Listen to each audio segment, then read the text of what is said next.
Call the meeting to order. Is a meeting of the City of Las Vegas Lodging Tax Advisory Board. It's a special meeting. Today's Wednesday, March 4th, 2026. It's a little bit after 2 p.m. Roll call. Mr. Elmer Martinez, Here. Krutek Bakta. Present. Georgina Ortega Angel. Matt Martinez. Tina Clayton. Present. Janet Horton. Present. Teresa Diaz. You have a quorum, sir. Thank you. We'll call Pledge of Allegiance. Shall stand. Pledge allegiance To the flag of the United States of America and to the republic for which it stands, one nation, under God, indivisible, with liberty and justice for all.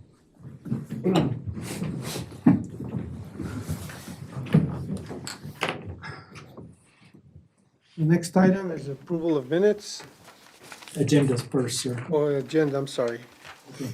I checked that off. Approval of agenda. I move to approve the agenda. There's a motion and a second. All in favor? Aye. Aye. You need the second.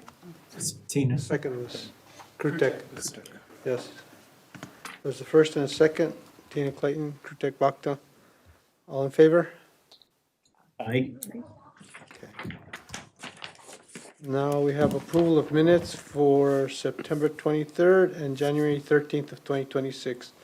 I know that September 23rd was kind of a lengthy meeting, and I did go over with Andrea, and we had to make some edits on it before it came to you at the last meeting, so they should be in good shape now. If anyone needs a copy. Yeah, everybody got a copy of the minutes via email, and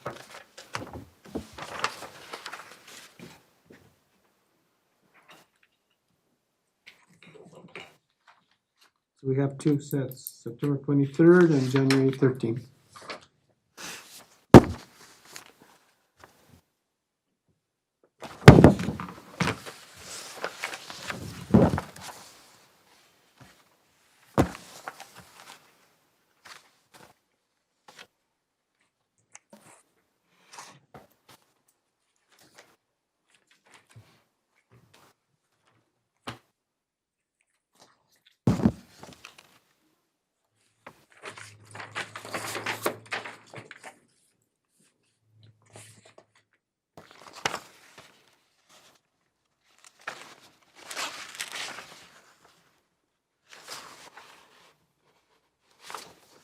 I see a typo on one of them and I can't remember. Which one had a typography? Do you remember what the typo was, Tina? I think it was a name.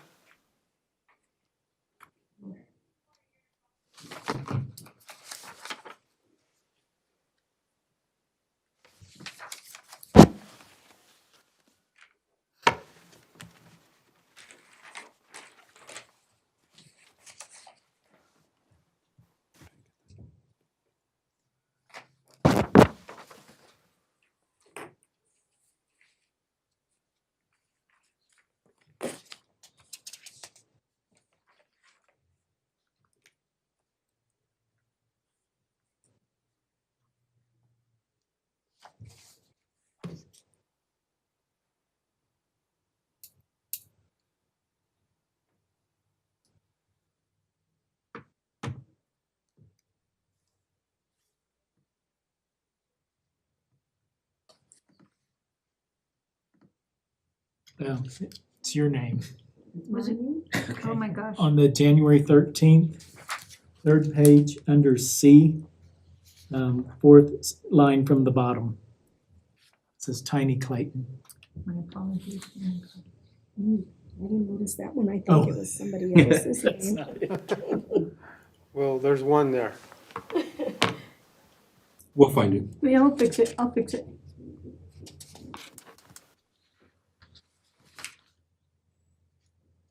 It was a name, Tina? I'm pretty sure it was a name and I can't remember where I saw it. I had, We have a motion to approve with, and then you also meet with Andrea and identify where that name is at. And Okay, sure. On should this read funded instead of funding? On the minutes from the 23rd, Oh, yeah. on section Roman numeral 7, it says reports from funding events, and maybe it should say funded, past tense, And that's for the third. the 23rd. Okay. We'll check.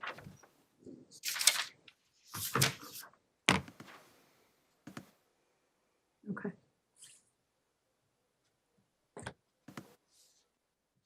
So on the 25th, are you okay with those? With a change in name? Yes. Can I have a motion on the September 23rd, 2025 minutes?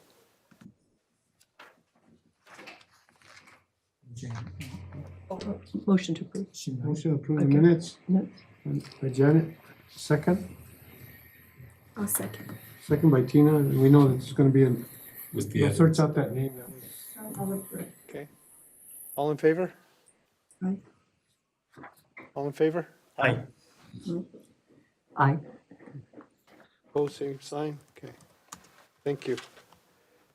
And now, I know you're looking over the minutes for January 13th. You have one edit on funded, right? Versus That was, Funding. that was, I think that's September. Funded. 25th. That was 25th. Funded instead of funding. I think that's on the 23rd. That was on the 23rd. Yes. January 13th? Any edits, changes? That was the one on Tina's name. It Yeah. was on the 13th. Okay. That correction. It's out of order.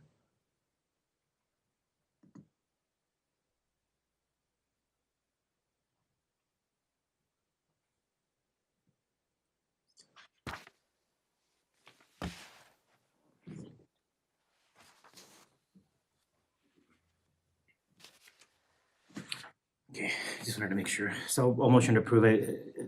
On the prior, on the 23rd one, I wasn't present, so I was holding Okay. off to see if I was there. So for this one, I am, so I motion to approve. Motion to approve minutes of January 13th, 2026. Is there a second? I'll second. Second by Ms. Clayton. All in favor? Aye. Aye. Oh, same sign. Thank you. And Andrea, I know Andrea's getting used to it. She's new to the department, so she's getting used to minutes. I know it's a task, so, you know, and I've been working with her to try and get these better, and we appreciate you and you're doing a good job with it, okay? Public input, anybody sign up?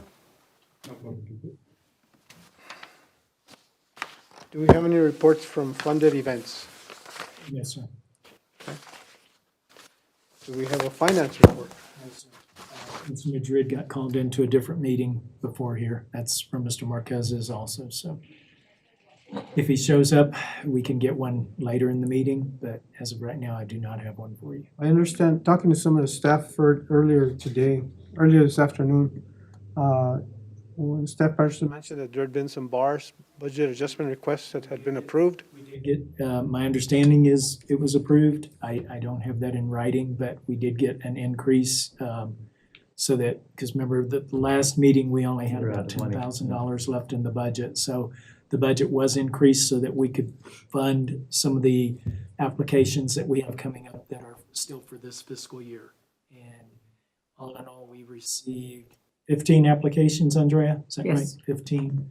So we're gonna hear 3 today, and they're in this fiscal year. So at your discretion, we were holding off on some of the others that are this fiscal year, and we'll address those at the next special meeting. So there is budget, with the budget adjustment request that you all did, there's budget available for the events that we'll be hearing today? That is my understanding, yes, sir. Because if not, Chuck's in trouble.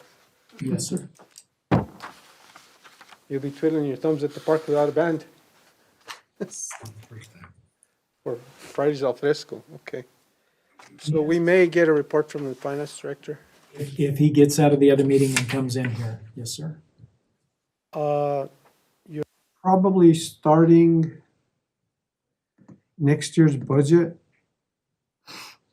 Starting to plan for next year's budget. Is that already started? Should. It should, but Budget hearings. I've and not like been that. included in any of those meetings. You know, because it should come to the board, and we should review that before, when staff gets the draft from finance, then it should come to the board, we'll go over and make recommendations to council and staff Like we did last year. like we did last year. I'm just, Yeah, no, I agree. we're in March, so, and your budget is due in June, so, Mr. Chair, yes, sir. we have to have a finance report at some point. Yeah, We keep having meetings without information and just approving stuff. At some point, we're gonna have to deal with the budget, so, can we request at least the hard copy report, We definitely can, yes, sir. year to date? See where we're at? Would that work, Mr. Bogdan? At least? some report, something to put in the packet, just something to review, so we know what the finances of the largest tax board is.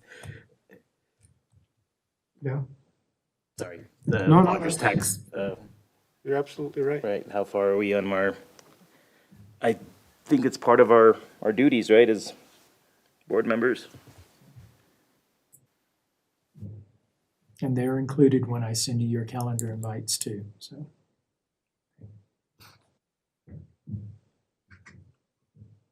So we'd like to see at least, and that, and we started to get that. We were getting the year-to-date reporting to see where we're at with line items. That's where we identified, and you were told us that you were overspent on some items, right? Yeah. That you're gonna be doing the budget adjustments to fix that. Yeah, I think part of it was some of which I'm trying to really concentrate on this year, but some items that were approved in the prior fiscal year, but that were not funded until this year. And I don't think that was taken into consideration when the budget was done. So I have, you will notice today, your second item, it's only going to be for Friday al fresco, May through June, because that's this fiscal year. We will hear a different application for July through September. Right. So I'm trying to get those put into the proper fiscal years so that it works better with our budgets. Can you get a budget report from the finance department included in our packets? I can request one, yes, sir. At least? Yeah, I mean, so, Mr. Ray, I mean, so regardless of whether the, the director is there or not, we at least have something to review. So even if he can't attend, he can at least, knowing that the largest tax board is gonna be meeting, prepare a report, and we can try to decipher it without him, whether he'll be able to attend or not, but at least we have something to see or be able to see the updates and so on. Any other discussion on finance report? I just feel that we need to see what we have in order to make a decision. And what we can give. Right. What would be the last meeting of our group that would work for that? I mean, how late can we go without it? Well, we wish we had it right now. Right. Because at the last meeting, there was $10,000 available, and I think we spent like, 9,200. Yes. Right. So So that's why we worked to try to get an increase there and showed that there were events that were approved in the prior fiscal year that did not happen until this fiscal year. And so those monies should have rolled over, but they did not. And the so staff went back and did a budget adjustment request and increased the funds available. Now, their staff are telling us that there's dollars available to fund the events that are before us today, but we don't have a hard copy that shows that's a fact. Not that we don't believe you. I get it. I think Andrea looked at you may have even done the bar. I'm not sure if you did it or Andrew or Eric did it. It did get approved, right? Yes. But we do have fiduciary responsibility in terms of looking at it. And our next regular meeting is, Next regular meeting would be the second Tuesday in April is the next regular. But you have like another 12 events that Yes, for us sir. to look at? Yes, sir. So you may want to call a special before then. once we get the financial.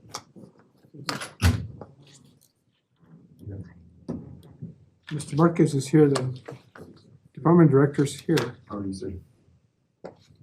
So, Second Wednesday. Mr. Marquez, welcome. Thank you, sir. We're having a discussion because finance director wasn't able to make it to make a finance report. And He's out today, am I correct? I know he was this morning. We were supposed to meet this morning, but he was out this morning. I don't know if he got here this afternoon or not. And the board is asking in terms of how can we, we understand there was a budget adjustment request that was approved. But we've got some funding requests right now, and based on last time, we basically ran out of available budget to fund any more events, and that BAR was supposed to do that. Yeah. So we'd like to get a finance report every time we meet. Yes, and we should have somebody here from finance every time we meet. I'm not sure what happened with Mr. Morris this time, to be honest with you. I'll see. Does he have a deputy? He does. I just don't know if he apprised him of what's going on with this over here, so I could call Dominic and see if he has. Let me make a quick phone call, sir. And they both get invited on me.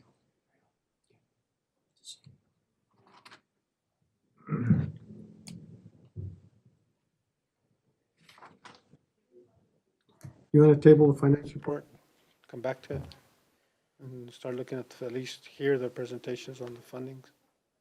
I'll motion to table the finance report for now, because we don't have a finance report to see. Is the motion to table the finance report? I'll second. A second? All in favor? Aye. Aye. Aye. Okay, motion passes. Matters tabled. New business, Okay, so on new business, our first case is Mr. Martinez that is here today with us. And this is for Northern Supreme Showdown, which is sponsored by him, New Mexico Supreme Sports. So Mr. Martinez, if you would like to come to the front desk, please, sir. Hello, Board, Mr. Zunker, Madam Clerk. I'm Jonathan Martinez. I run New Mexico Supreme Sports LLC. With my business, I do training for local kids. I also run this in Santa Fe as well.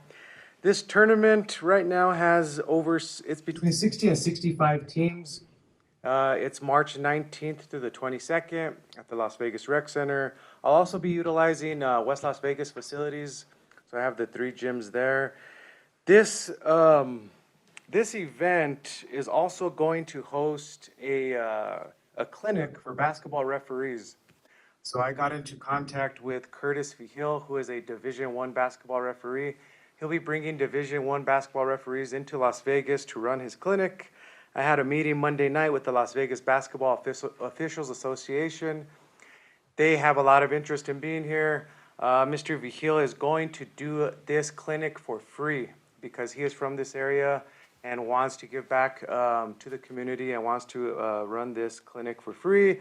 So it's going to be free of cost for the officials to participate. I also got in contact with Danny Lujan, who happens to be the Northeastern Regional Basketball Officials Assigner. He's located in Española, but covers the Northeast region of New Mexico. And he's on board and is going to be getting the word out with officials for this training for them. Now, it's also going to serve as a clinic for officials who want to start officiating. So I was an official for over 10 years. I started officiating here for the city at the Las Vegas Rec Center, officiating youth. And I did that for about 3 years until I moved into the New Mexico Activities Association ranks. And I became very well-known ref. I've officiated varsity for 10 years. I had some big games. I got into Las Cruces, that officiating club, and also the Santa Fe club.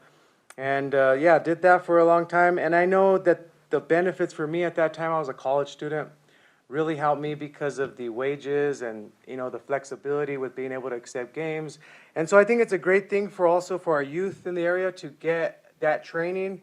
Right now, the NMAA is paying $90 a varsity game plus per diem and a meal fee. And that's for varsity.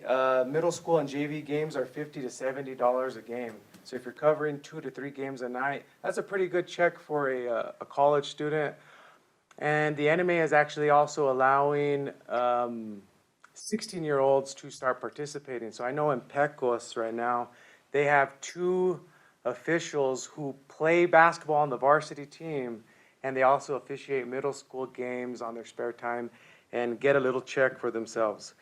Would like to move over a little bit with the tournament. So I told you we have 60 to 65 teams, and these are families coming in from Farmington.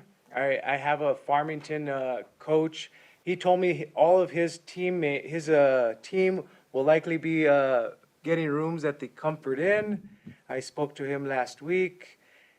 His team is coming in. We have Española, Santa Fe, Taos, Mora, Rio Rancho, Santa Rosa, and more. I get about 1 to 2 teams a day registering on the Tourney machine, which is a software that I invested in. So the Tourney machine is a mobile app that's very user friendly. The teams register themselves. They register into the division they are. The day of when I'm ready to close the tournament, I say, hey, no more teams are allowed to join. The app, I just finalize it. It puts all the teams in the division into a pool play, a 2-game pool play. Those teams will then get ranked based on how well they perform in those 2 pool play games. And then right after the pool play games, there's a single elimination tournament. And so they're all guaranteed 3 games. It's Thursday night through Sunday. Most teams will make it to Sunday. Some will get eliminated Saturday, but potentially all teams will make it to Sunday depending on how they do in pool play. Let's see, let's move forward a little bit. I do have Big Papa's Restaurant, who is willing to donate some burritos Saturday morning to the referees for those who come in. So I just want to talk a little bit about the success I've had with tournaments in the past. When I was a teacher at Valley Elementary, I started there with the intention of just having 1 team for my son. He was a kindergarten or first grader, I think, at that time. And I was the first person who started doing travel basketball at this size. So there is teams in the area that have 1 team. And I was the only one who had multiple teams coming from 1 school. And so I started there. And then I had parents start asking me, can you make a team for the sibling of a kid that's already on my team? I'm like, I guess. So I'd make another team. And then I make another team. So it grew to 7 teams when I was at Valley back in 2020. Right before COVID is when we started and then continued. And we took teams all over. This was in 2023, I had a tournament at the Las Vegas Rec Center. But it was not at the magnitude of what I'm going to have for this one. So for that tournament, we had teams from Wagon Mound, from Cimarron, Maxwell, Springer, Santa Rosa, Anton Chico, Valley, and of course the Las Vegas and Mora areas.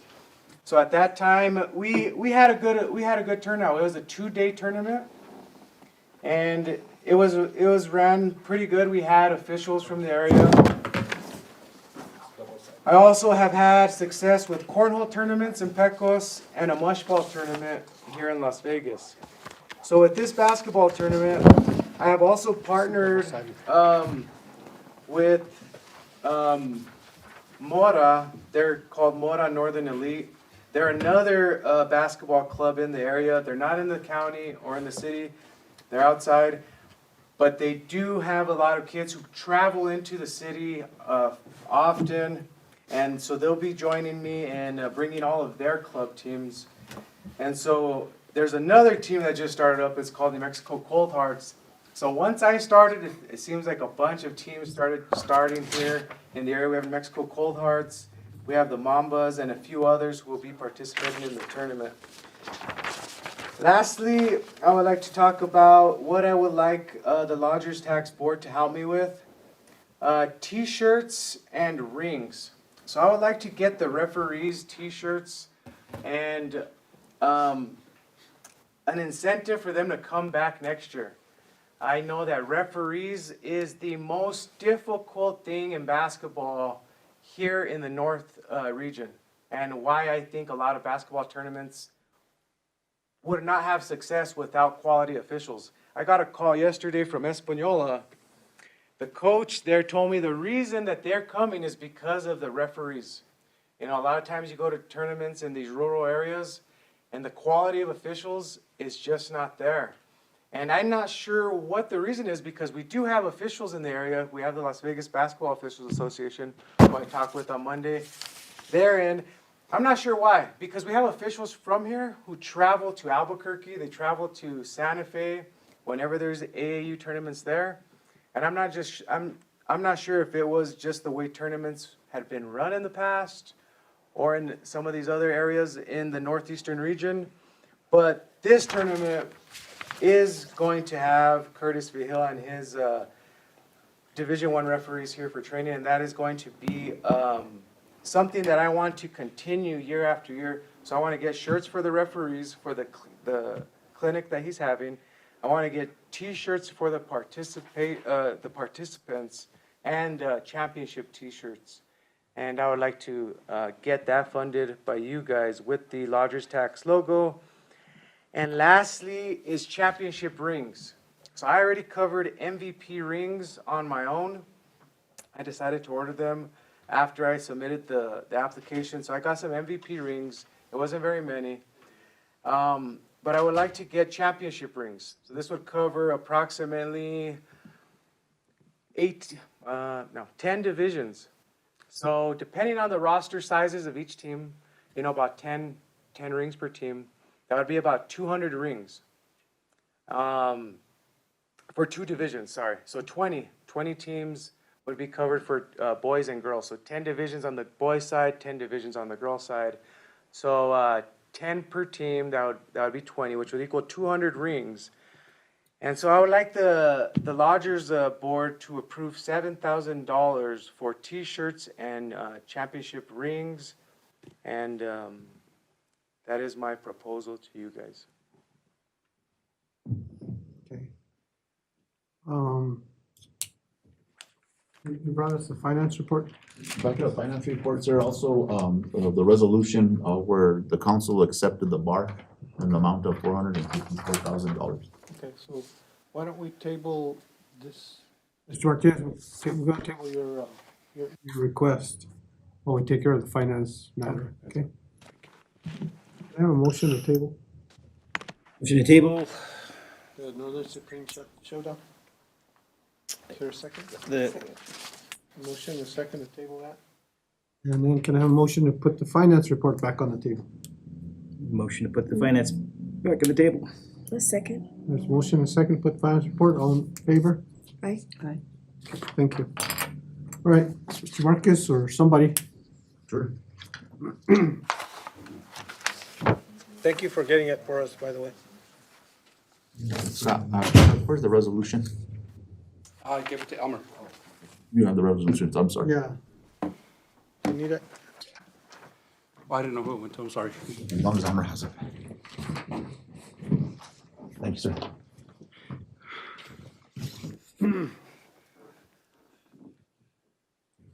Mr. Martinez, Mr. Chair, on the 18th of February, we went to council with finance, and finance did request a bar in the amount of 400. make sure I read it completely with the $454,000 for additional initiatives in publication, advertising, and special events, which was approved on council at 454,000 that night, sir. So it did leave us with a budget of, in special events of $121,190, and then in publications and advertisement, we did have $340,216.97, sir. Can you repeat that number, please? Which one, ma'am? Advertising? For a publication and advertising, we have a total amount of $340,216.97. Is that reflected on this document here? Yes. Yes. If you flip on the back side, sir. 1, 2, 3, 4. Special events projects, I see that. Go the ninth one down, there'll be publications and advertising, 14. Yes. and then go down 7508 would be the one for special for events. special events. Special events and projects, is that it? Yes, sir. Yes, sir. If you go over to the second column from the right, you'll see the 121,190.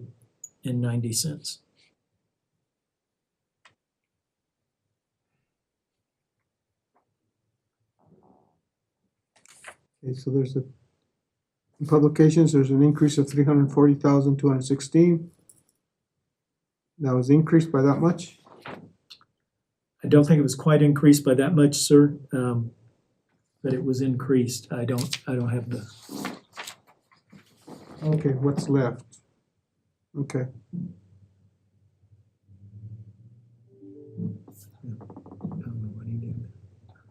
You can break it down. You had an original budget of 250,000 and you increased it to 555,000, correct? yes, sir. Okay.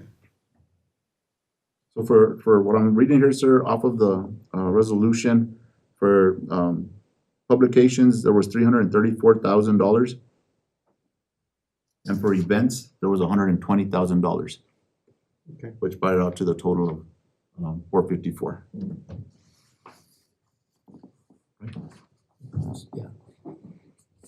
Sure, so just to be clear on these two light items, so when we're saying events,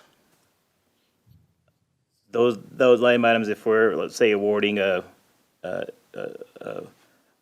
now, or we're advising to approve for a particular event, if we're paying for an advertisement for that event, is that going under events, or is that going under publication and an advertisement?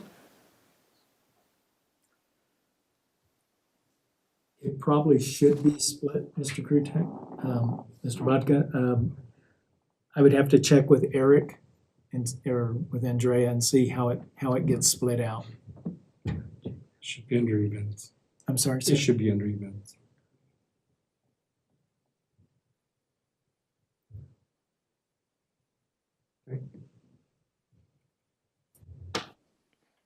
I guess I probably would say whatever they believe it fits under at that point in time through direction of When you finance get an director. invoice, like, let's say Mr. Martinez' event, see, he done some advertising, you get an invoice. You look at that invoice, when it gets to finance splits it.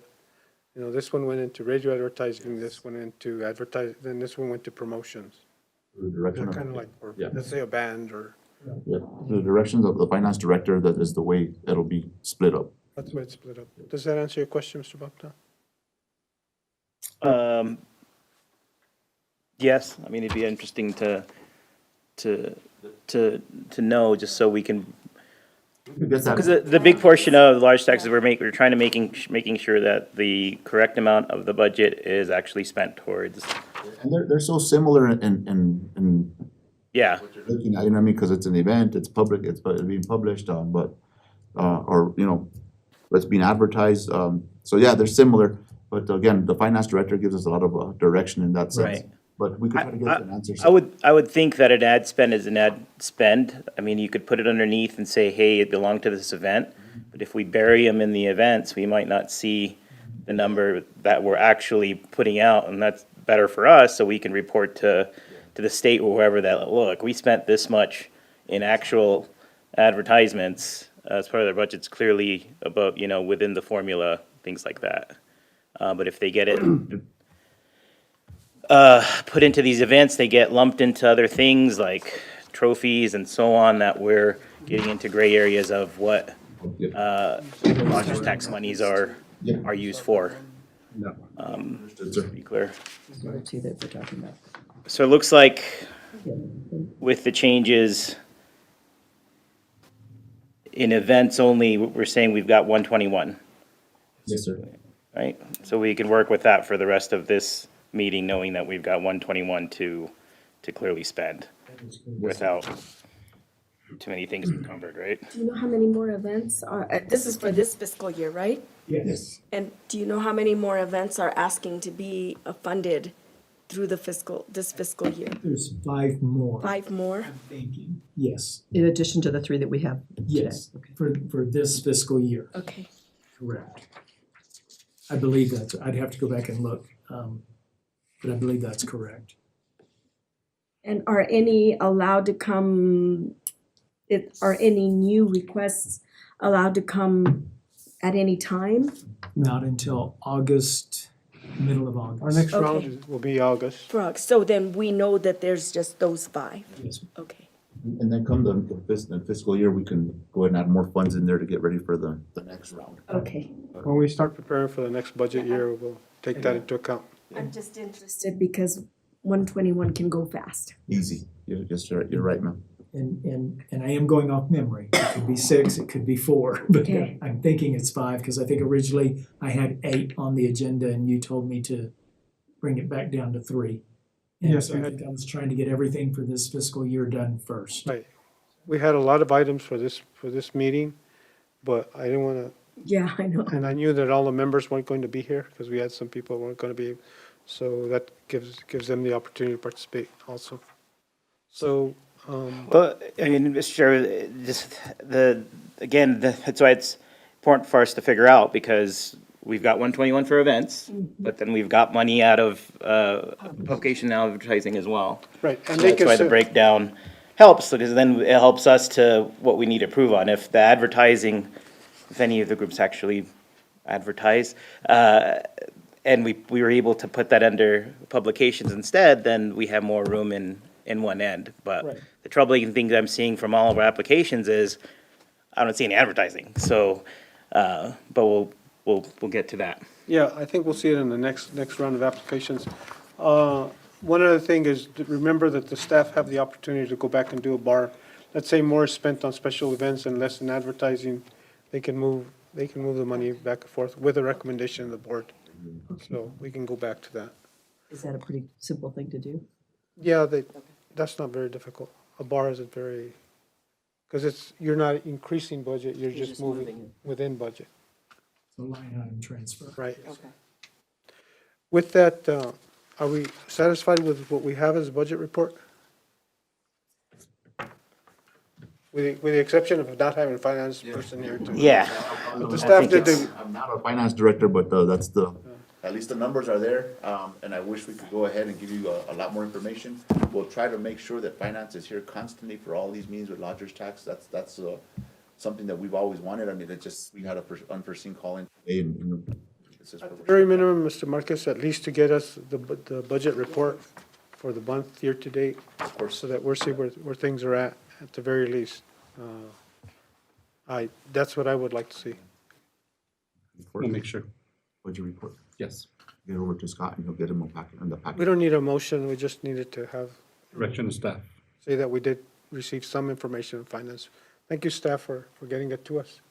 I'll make sure you get the next one. Okay. Okay.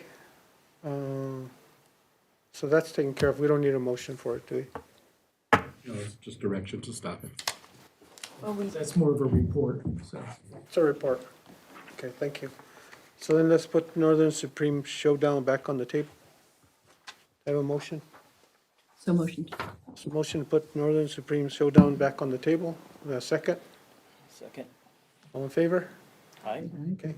You're back on deck, Mr. Martinez. Thank you. So, I was doing the calculation on the number of participants, just with the basketball participants, not the referees, coaches, or parents yet. That's 650 participants with the 65 teams. Now, it can grow to more, if that's 10 kids per roster, average is about 10, that's 650 right now. I think it's gonna grow to probably over 700, probably 70 teams, 700 participants. Now, if we have, parents, siblings, family of 4, that's over 4,000 people coming into the community to spend the night here. We spend money at our restaurants, stores, whatnot. And that's do you guys want me to go over everything once again on, kind of where I'm at with what I would like for the t-shirts, rings, and No, I think you we guys have should, all that documented? we have some questions. Okay, Um, I'm ready for questions. I have like 6 of them. Go for it. My first question is, do the teams that are participating pay a participating fee? Yes. Do you- So the teams that enter, they pay a fee of $275, but I do offer a multi-team discount. So there's 2 teams, I drop their fee to $250. More than that, it could go down to $225. If it's a huge club and they're bringing 7 or 8 teams, I could give them a deal at $200.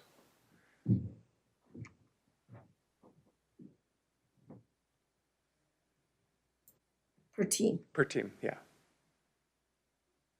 Okay, just to be clear. So if they come with a multi-team, each team on that multi-team pays the 200? Yes, each team, Okay. yes.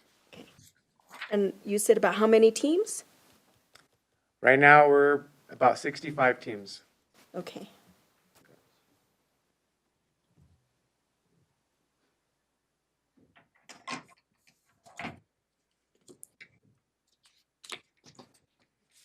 And just for a little reference, the 65 teams, there's a tournament the weekend after ours in Santa Fe called the High Altitude.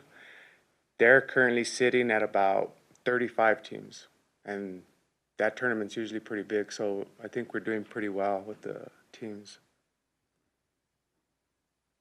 Do you have a line item cost of what it's gonna cost you for your t-shirts, for the rings? I do have a cost for the rings, and it was, I think I put it on the application. I have it on my phone, on my application. It was 2,000, right? Was it on the application? Yeah. It's in his written, I didn't bring a copy today. Okay. So the, And the t-shirts? 5,000. Okay, got it. And the shirts, it was a approximate, and the reason being is because I didn't know how many participants I was going to have. So that is why it's not an exact amount yet. I wouldn't know until after the tournament, and that's when I would, submit my the invoice or the payment, I guess, that I make to get reimbursed. so is, there, in addition to the teams playing and the kids, there's gonna be people watching them, right? Yes, sir. Okay, and then how do they find out about the tournament? You mean the general I mean, public? obviously their kids are gonna Yeah. know, but if anybody else wants to see the this tournament is here, Yes. and, you have some concessions and things in here so you want people to come. Yes, sir. How are you advertising this tournament so everybody knows about it? Pretty much everything has been word of mouth. Social media has been a huge player in the advertisement. I use TikTok, Facebook, Instagram. I can't remember the top of my head, but I know I paid for some advertisements on TikTok that generated over 20,000 views. And I specifically listed in the algorithm there to target New Mexico. And so a lot of those views came from this area. Yeah. But for the general public, it's just been word of mouth, social media. I'm interested in purchasing banners, but that would come out of my budget because I didn't put that in the application. But I could include that in advertisement because I kind of feel like that's where you're going with this. I just feel like I didn't. The reason I'm going for this is that the reason that this board exists, the majority of the reason is to administer lodgers tax funds Right. to put forth to tourism and advertising thereof. And so I'm struggling because we're getting a lot of groups. So when we've done swag and things for the city, we've taken them to the Balloon Fiesta and stuff like that, that's represented the entire city and for its groups. So we were saying, hey, this is promotion, the city of Las Vegas, that will be going out, and it'll be promotion for that group. So we've done things like that. But for in this case, the entire basis of the money that you'll be getting is to help have the event happen, right? Get the trophies there and so on. So now it gets into our gray areas of, is this actual marketing tourism of an event, right? Gotcha. Typically, what we'd like to see is, hey, you have an event, you want to get the word out, and we could help you with the advertising of that event. You want to put it in the journal, you want to put it in all the media places that you want, right? We've got some budget left to place those ads. And that's why I'm struggling as well, because of the good portion of everything we seem to be approving these days doesn't seem to be actual advertising and promotion. We figured out other ways to put it in there, which is a shame. We're gonna have to visit that. At some point, this board is gonna have to visit, hey, what ratio of actual money is going to actual advertising? So that's why, I'd like to ask, hey, start thinking about how you're gonna advertise this event. I see all the other structures and so on, but the reason you approached us is we started with trophies, and that's not, to me, what the board was about. It was to be, hey, how do we help you advertise this event? I think, but however, $5,000 of the request is for T-shirts, right? And the T-shirts will have The the lodger's logo. tax logo, it'll be put on our website and onto our, Tell me how, the T-shirts, so I get a T-shirt here at your event, I wear it, and then what do I do with it afterwards? I wear it all over for the whole year, don't I? Or don't, or, yes. what are your Yeah, the kids participants? love wearing them, especially if they win that championship. They're gonna be sporting that shirt everywhere they go in every city they're at, where they're coming from, and yeah, I mean, we have people coming from Farmington they're not gonna be able to travel back and forth. They're gonna spend the night here. We have people coming from Taos, Farmington, Rio Rancho, and those are the further out communities. So your participants be wearing a T-shirt that'll have. Right, yeah. So, Mr. Chair, I didn't mean that there should be no promotion, but I'm just trying to address that we should be assisting the applicants to where we're going. So there are different ways where we can figure out how to help, but we also should be instructing like, hey, guys, can you come in? Because we're trying to help you advertise this event and make it bigger. So think in those minds, and when you have other funding from other things, they could be covered. So we're not in these gray areas. Heck, it's a powerful event. Next year, you come up with $10,000. We're like, hey, I'm going to place ads here, here, and here, and my tournament's now double this size. Then Lodgers Tax would be perfectly fine because we're helping you market that event. Mr. Marquez? So there's all these little things we can help you with. I'm just trying to point that out. Yeah. Ms. Clayton? Mr. Chair, I have a question regarding, and I don't know if this is appropriate because I don't know, but you mentioned something about the referees you wanted to buy shirts for them as well. Yes. Is it possible to put the Lodgers Tax Board logo on their shirts as well? Yes, that's what I would, put the logo on both the referee shirts and the participant shirts and championship shirts. Mr. Marquez? I have a couple of questions, just real quick for the board. Well, I know that the intentions of the Lodgers Tax Board is to put, sponsor events that are gonna put heads in beds, am I correct? How many rooms do we have in the city of Las Vegas? That was one of my questions. 520. Right, and it's so it's not a general the heads and beds are either my point, and even for this, I don't want to make this, but I just would like for us to be able to do more advertising. I know we're assisting in on these events. There's with the sheer amount of teams, it's going to certainly have a lot of rooms and stuff like that. So we could probably do even what I'm trying to say is if we get some of these applications coming in, if we can advise them going forward that hey, our main purpose is to help you advertise. So think about it because maybe they're not even thinking about it. They're coming in thinking these things could be paid for when is what I'm trying to say, is that they could really be advertising, using the monies for advertising the event, and that helps them even more. And I see your point exactly, and I think it's a great point. But I also see his as it being his first, his first event that he's putting on. He's gonna be able to do a lot of backtracking and saying, hey, I gotta fix this and fix that. But those shirts are gonna be a huge advertisement for now. Cause in the future, he's gonna wanna use radio ads or even TV ads if he gets that big. I think his intentions are in the right spot. We're gonna have 60 teams. We're sure with 2 sets of parents, maybe a brother, a sister, maybe grandparents that'll show up with them over here too. We're gonna have more people than we can accommodate with rooms. And that's gonna be good for our bed and breakfasts, and our Airbnbs and everybody else, cause now they're gonna be looking for those places to stay. So Five hundred and thirty-five rooms. So it's a good way. I know the advertisement may have lacked a little bit, Krutek, you're probably right there. But in a lot of ways, he's doing a lot of good advertisement with those T-shirts. There's a couple of things. One is, I'll change a little bit gears and come back to advertising. The rings might be problematic only because of the logo, and you even say that in your application. Yes. So those may be problematic. And with regards to advertising, I mean, I'm seeing more and more happening in social media. Sometimes it doesn't cost you.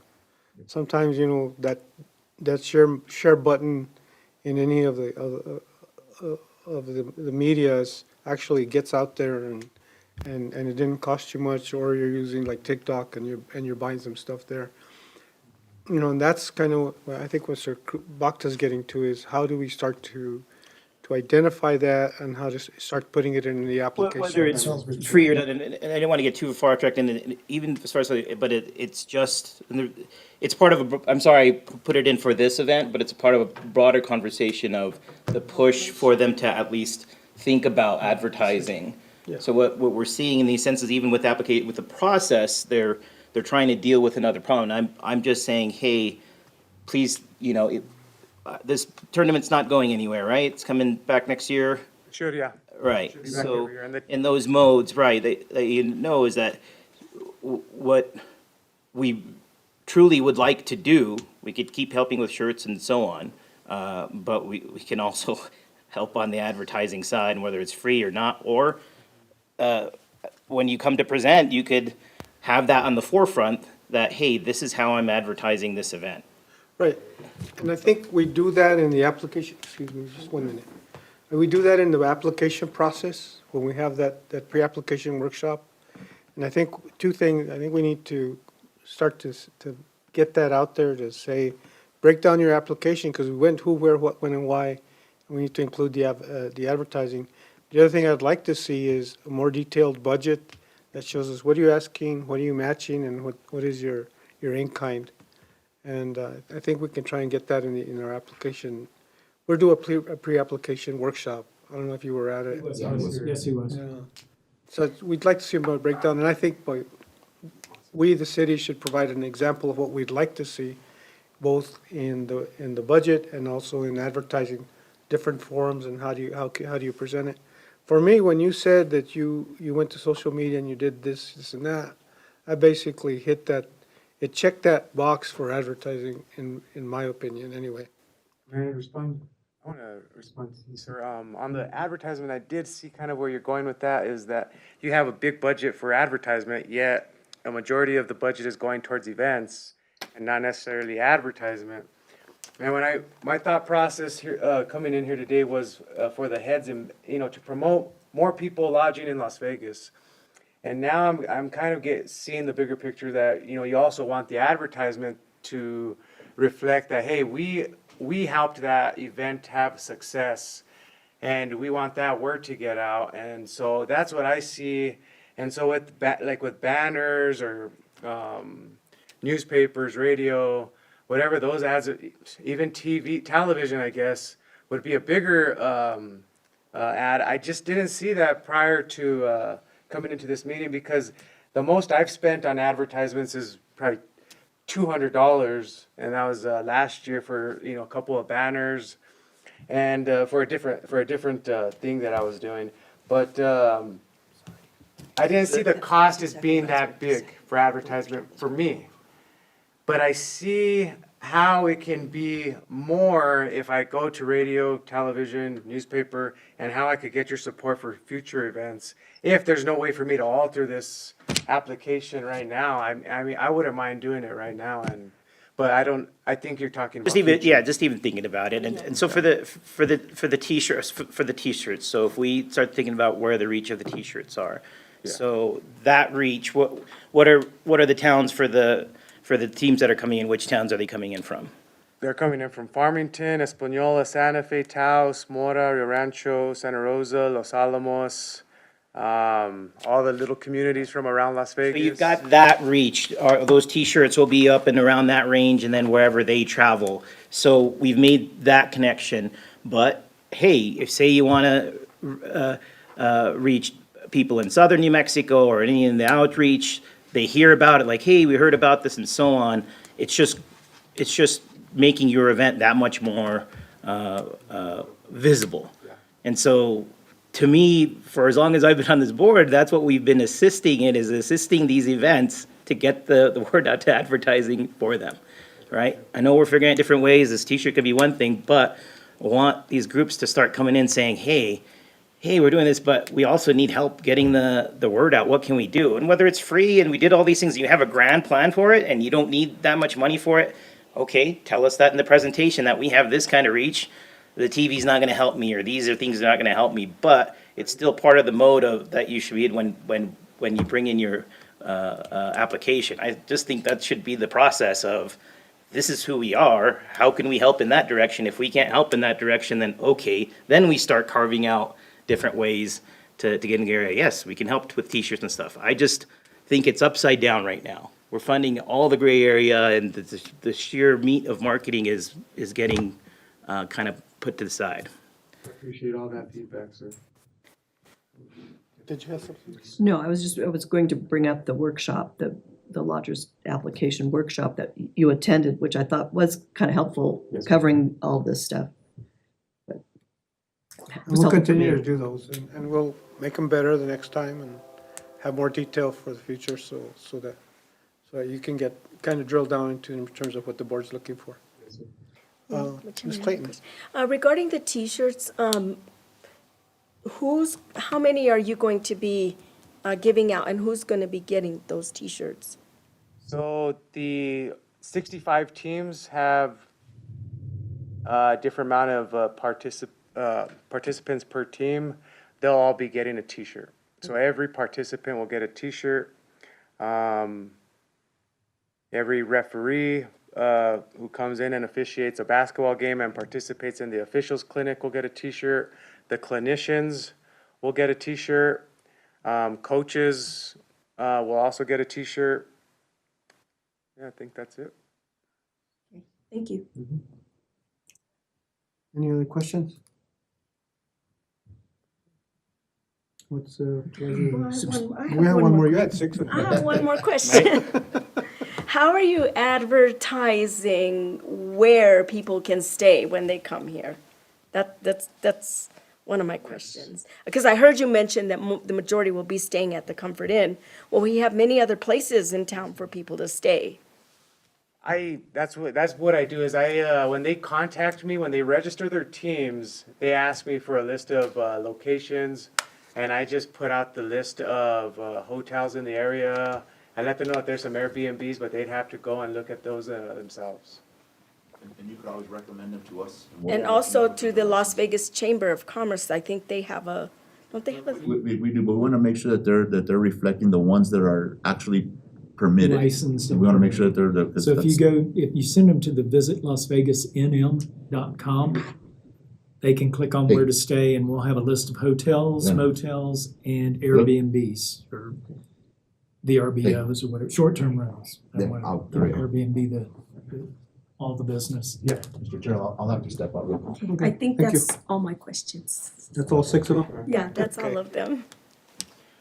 Anything else? So, Mr. Chair, just to narrow it down a little bit, so the rings are gonna be difficult, so he has a $7,000 ask, the rings are gonna be difficult, what was the, so you're asking for 7, correct? Seven, 7,000. about 2,000 for the rings. His rings and the 5,000 is all Shirts. on shirts?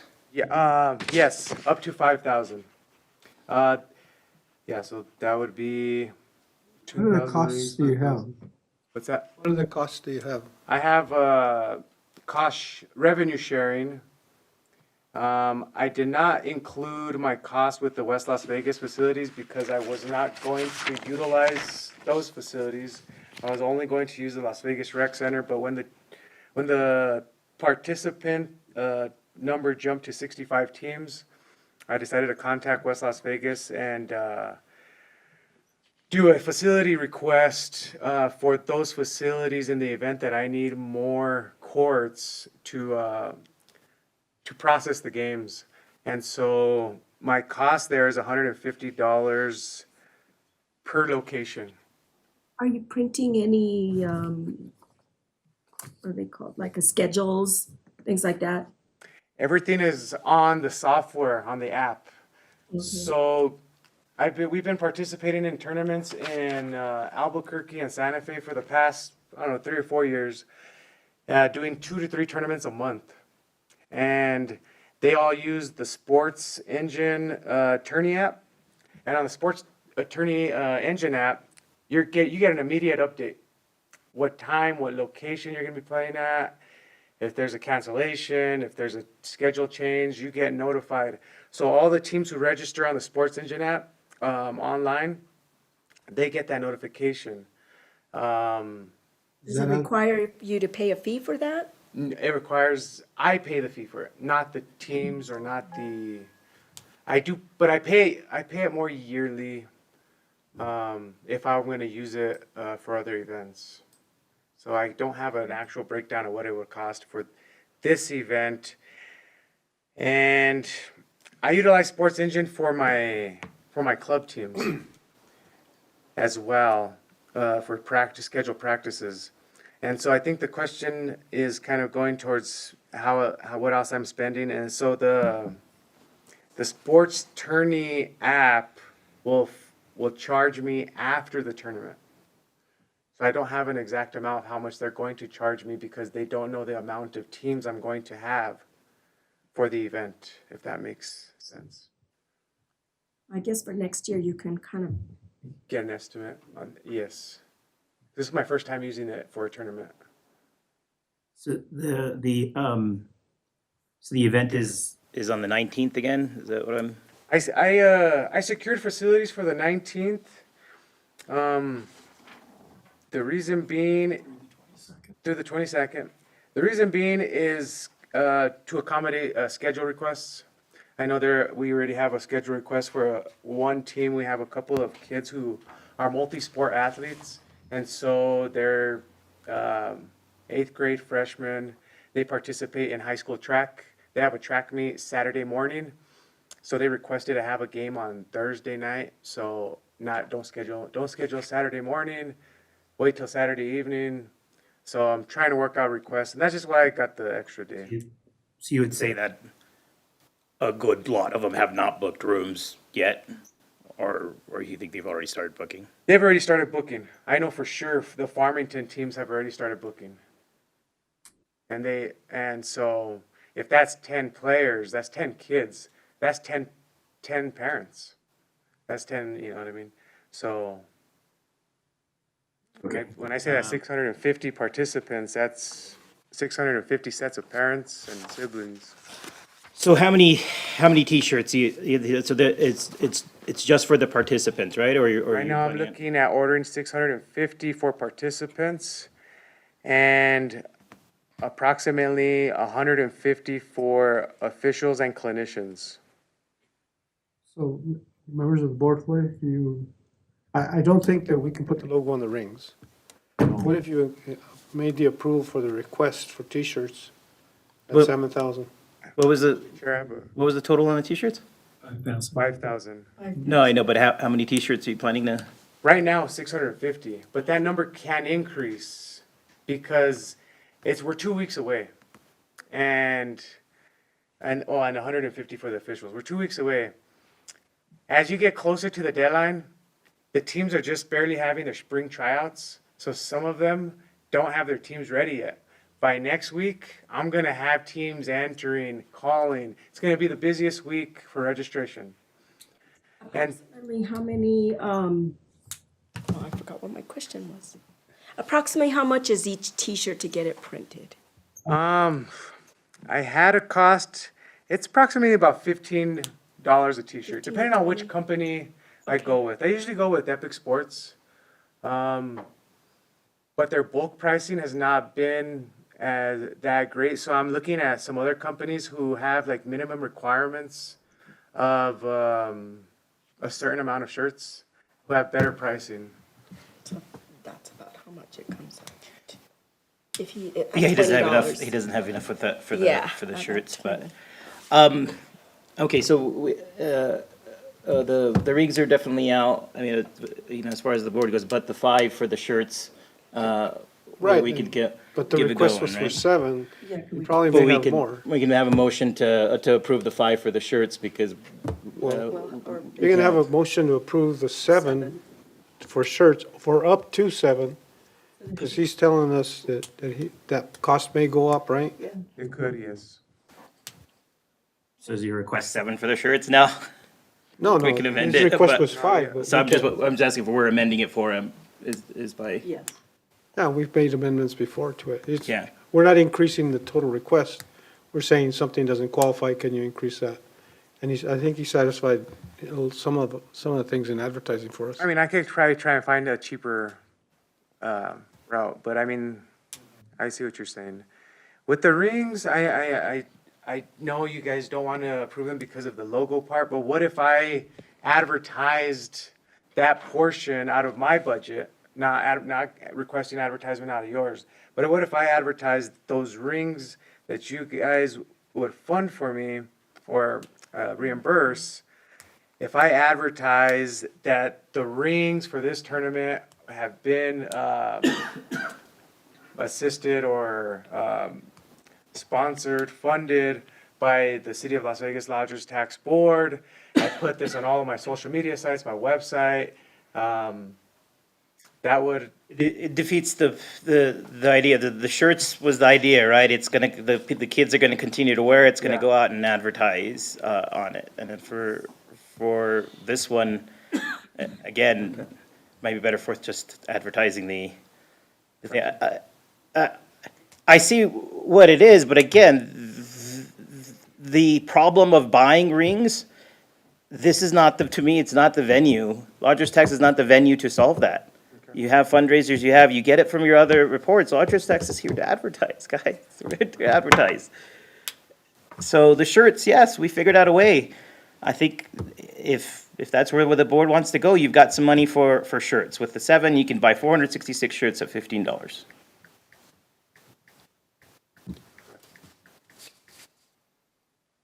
It's pleasure of the board. Move to approve. Motion to approve what? Motion to approve his budget for Yeah. 7,000. I think yeah, but you have to be specific as to We what. amended, yeah. Yes. That $7,000 is gonna be used for what? Purchasing of 400 and something or other T-shirts, For purchasing T-shirts up to 7,000. up to $7,000. There's a motion for approval of $7,000 for T-shirts specifically, up to 7,000. Is there a second? I'll second. All in favor? Aye. Opposed?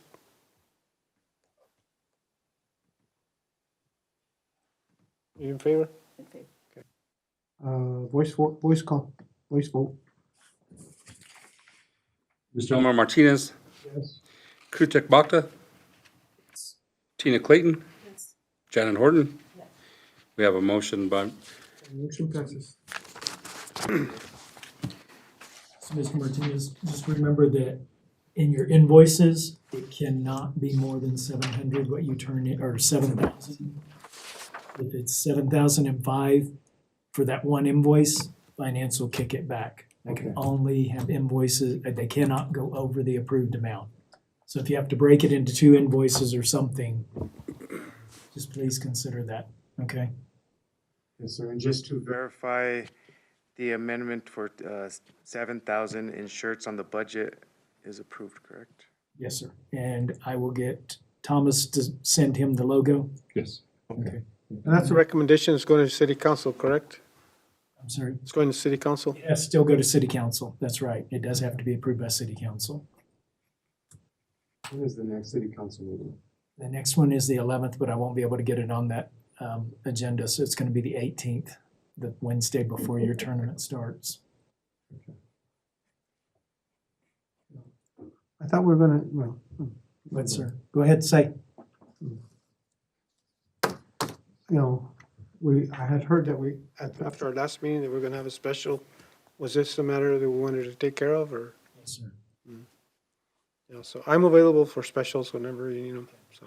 That's why I pushed, even though somebody was upset that we had a special. That called you. You know who I'm talking about. Just leave it alone. I'll send you that link. Thank you, guys, I appreciate it. Okay, next item. Anybody need a break? There's some water back there if you need some. Oh, I need Huh? water. I need water. Next item, City of Las Vegas, Fridays of fiscal for fiscal year 26, May through June. It's in there.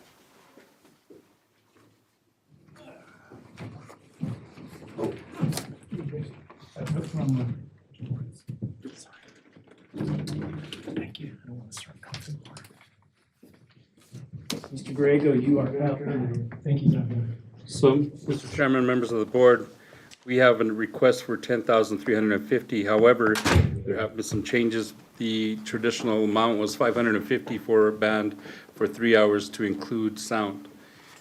In the last meeting that we've had with the city manager, he's recommending that that amount be changed to $1,000 per band. So because of the duration, the 3 hours, and then providing their own sound. So he would recommend that that amount be changed to $1,000, which would be a total of $9,000 for the 9 concerts, and the rest of the amounts would be the same. So it'd be a total of $14,400.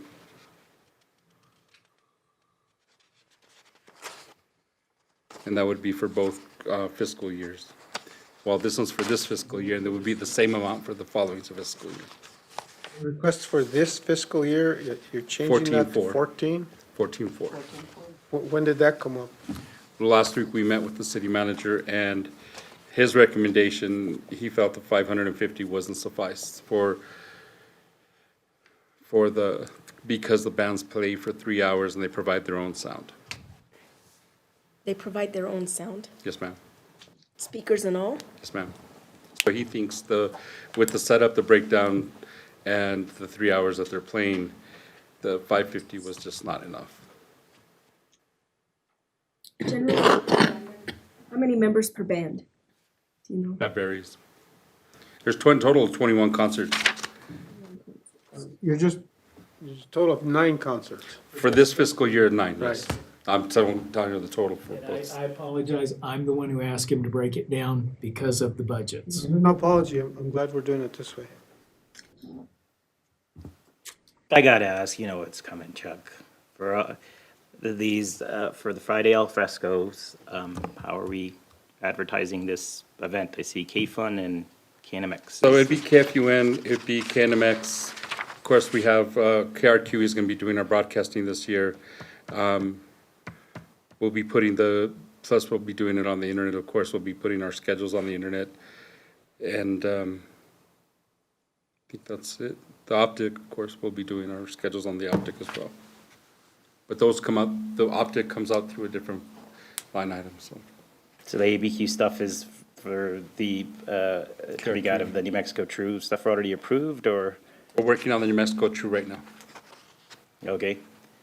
And then Sunny 505 will be doing a lot of advertising for us as well. Where are all the bands from? The Colorado, there's Albuquerque, Santa Fe, they're all over the state. So yeah, I'll just advise again, if we can have more of a concrete plan of advertising the event itself on the various mix of, if you're going through 505. That's also a point of connection for the board, because again, we've never received any reports on what 505 is doing. We've still been waiting on that, but that would work for things like this, so we know that the event is getting advertised. So to be clear, what we're approving here to hold this event, the core of it is paying the bands, and the band is our justification for it being a tourism and marketing, right? Yeah. Paying the bands. Because the bands will advertise for us and say, it's here in Las Part of their Vegas. contract is that they have to promote the event. Okay. So we funded an event last time, somewhere around Cinco de Mayo. How's that being coordinated? Did we fund an event on Plaza Park? That was the Benavides's. Yeah, that's nothing to do with those. So I think it's May 5th. are they gonna be using that park on that weekend also? So is there I some don't know if they've coordination applied going for their on? permit and insurance and. Yeah, I'm happy that event's going on, but is there some coordination? I know in the past, there were some events where the event was able to piggyback on Fridays al Fresco. And The say, Cinco hey, de Mayo's yeah. on a Tuesday. Huh? Cinco de Mayo's on a Tuesday. Right, but weren't they having the event on the weekend? I think it was that Saturday. That's Saturday and Sunday. Saturday, Sunday. Ours is on Friday. Well, there you go. Ours is on, remember I told you I was gonna pick on you?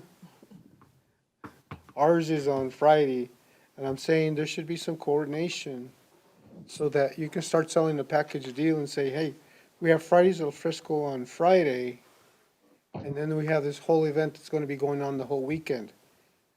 And getting back to Mr. Bakta and advertising, so that you advertise the whole Cinco de Mayo weekend, and you piggyback off of the expense that we're gonna have on a band, and piggyback with that whole event with those people that are doing that event on Cinco de Mayo. That's a big weekend.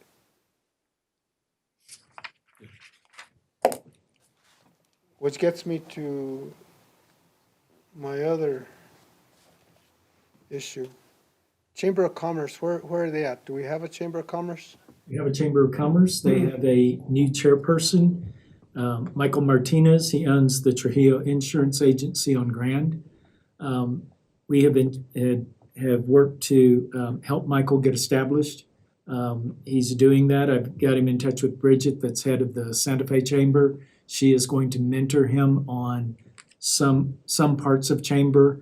And I've got him hooked up with Patrick Duran from Los Alamos National Labs, who does their economic development. So Patrick's going to also mentor him on some other things. So As- Chamber is building up. Chamber's going to be building back up, yes, sir. I have full faith in, I've met Mr. Martinez, and I have faith in him. Because I've always said that Fridays al Fresco is that Friday. So how do you sell a whole weekend? And that becomes an anchor. How do you sell the weekend and get people to come up here on a Friday for Fridays al Fresco and say, Saturday we're Stay the having this weekend. event and Sunday we're having this, stay up for the weekend. Or we have a package deal at hotels. We have this package deal, hotels and restaurants. We have this package deal, and you get free music in the park on top of it.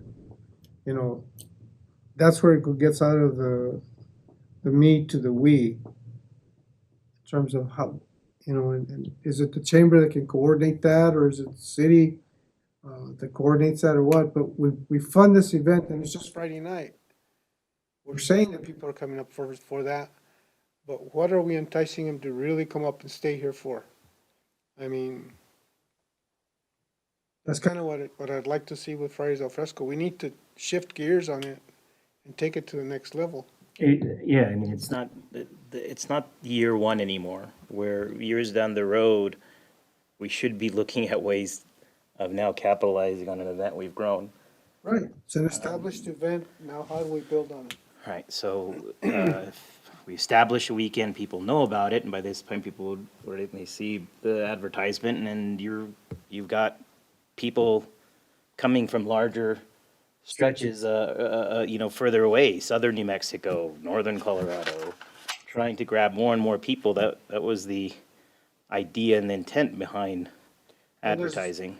Right, and there's organizations in town that may have an event on that weekend. On that weekend that you have a Friday music. I could tell you that when I was at Rough Rider Rally, I loved the fact that Fridays al Fresco happened on Friday.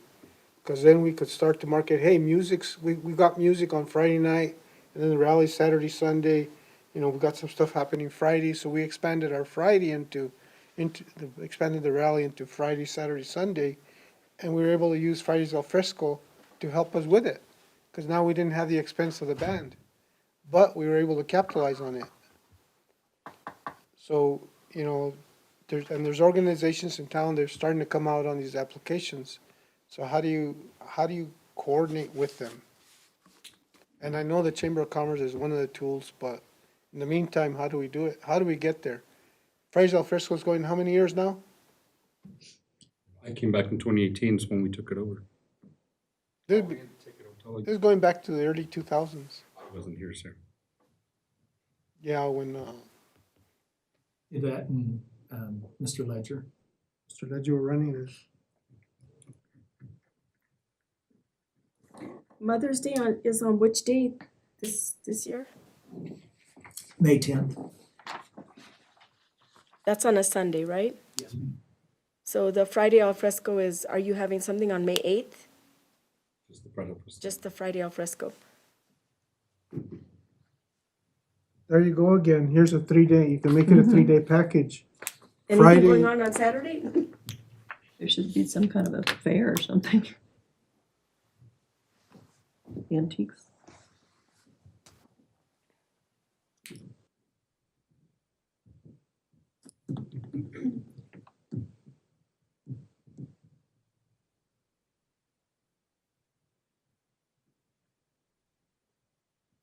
Any ideas?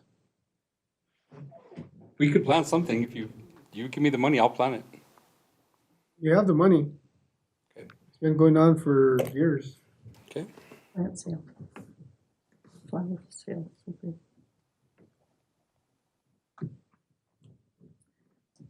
We can have concert, make it a Mother's Day weekend and have concert Friday, Saturday, Sunday.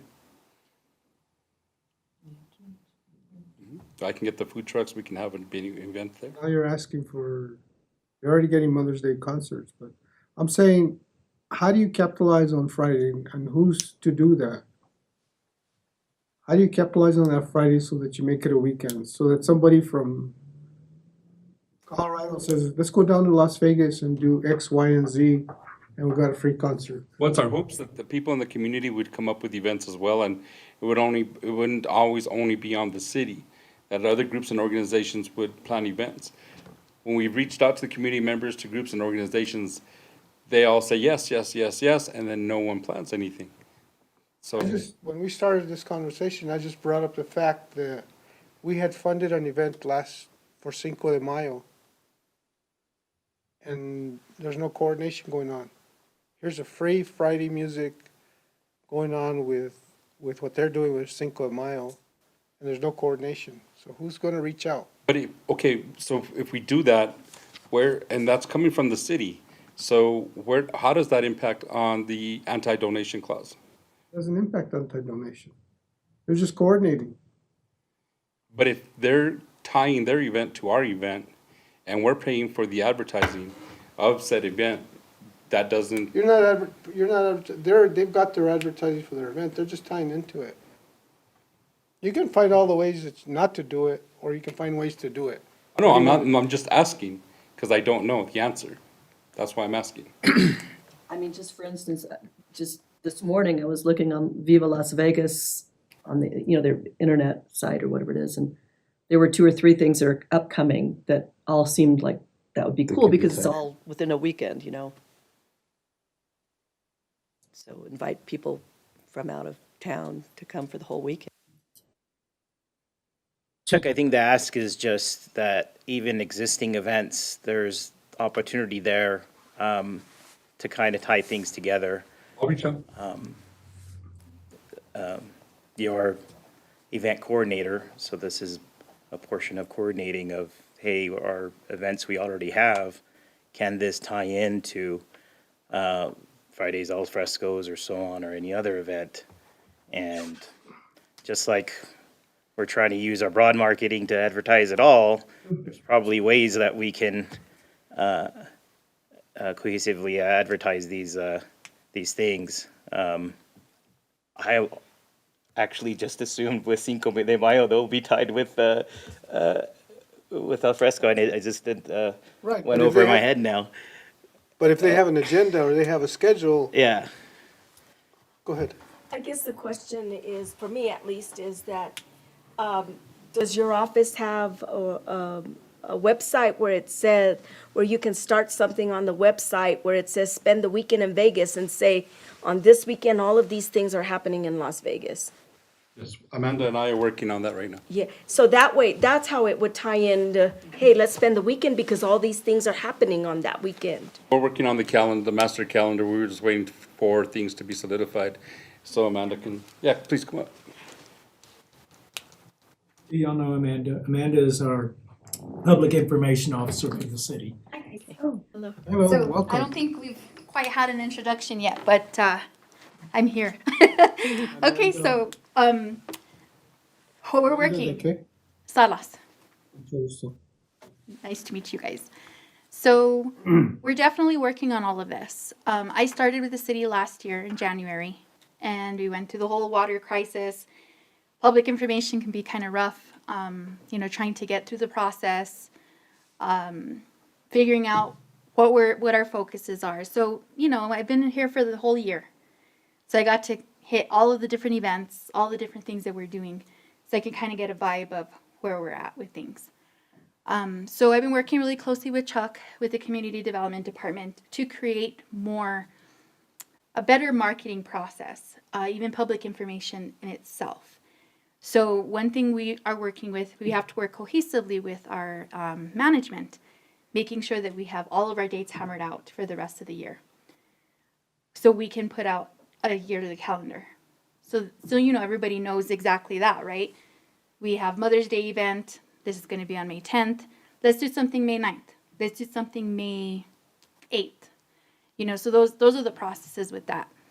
As we start developing more of that process, it's going to be easier for people to know, what kind of events we're having. And a lot of it is planning the advertisements of these events. As of last year, we try our best because we have a lot going on too. There's just always so many other things going on. But having better deadlines for advertisement helps a lot. Better outreach, emails, social media, TikTok. Those are the things that I've really tried to work with coming on board. So it has definitely helped, but we can always do more. So what we did do, and I don't know if you guys have seen the application that is on the website for events. So it's entertainment application.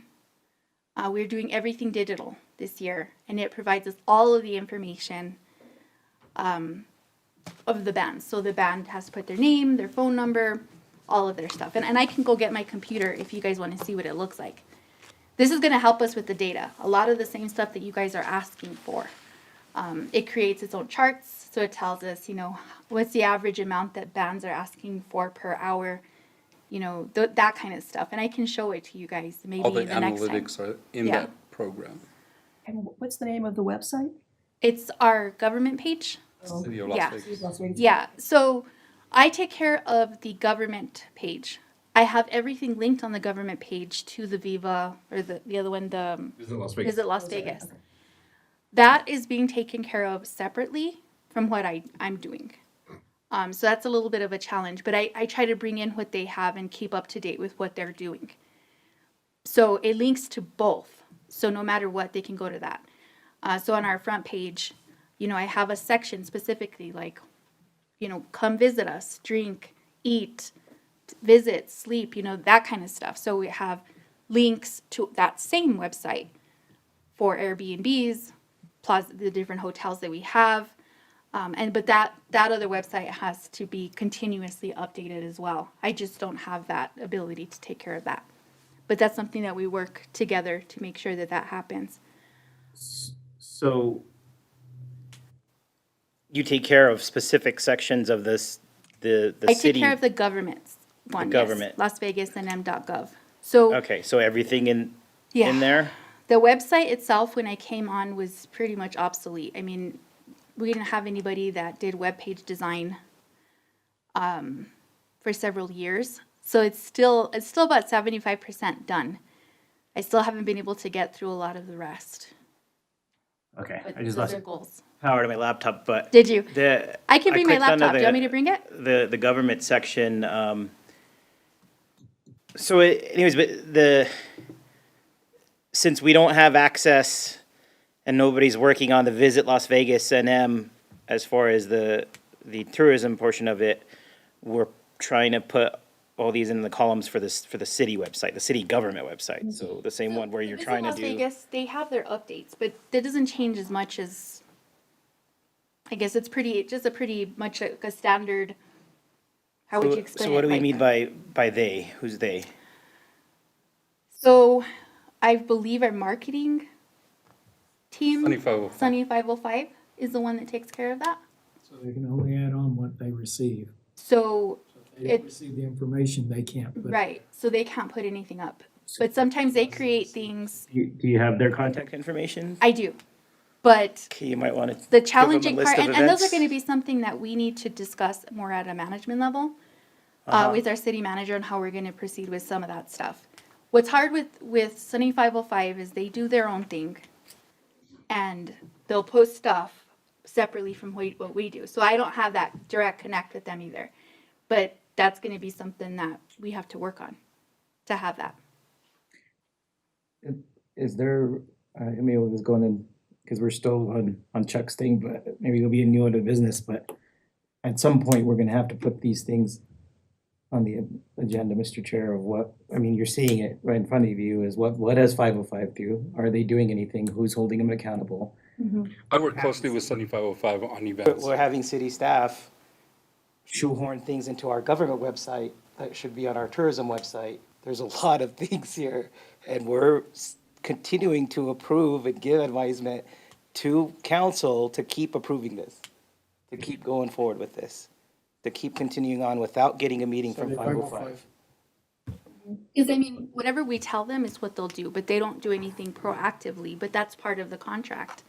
You know, they do whatever we ask as staff. It's a little bit different for me because I can do more, I have more interaction on the ground with staff. There's a lot of things you do, but the core company we're paying thousands of dollars to market the city as a whole, we're not getting the website. You just said that a city employee is doing things to our city website, right? In an effort to get some marketing out that's supposed to be done on our marketing website.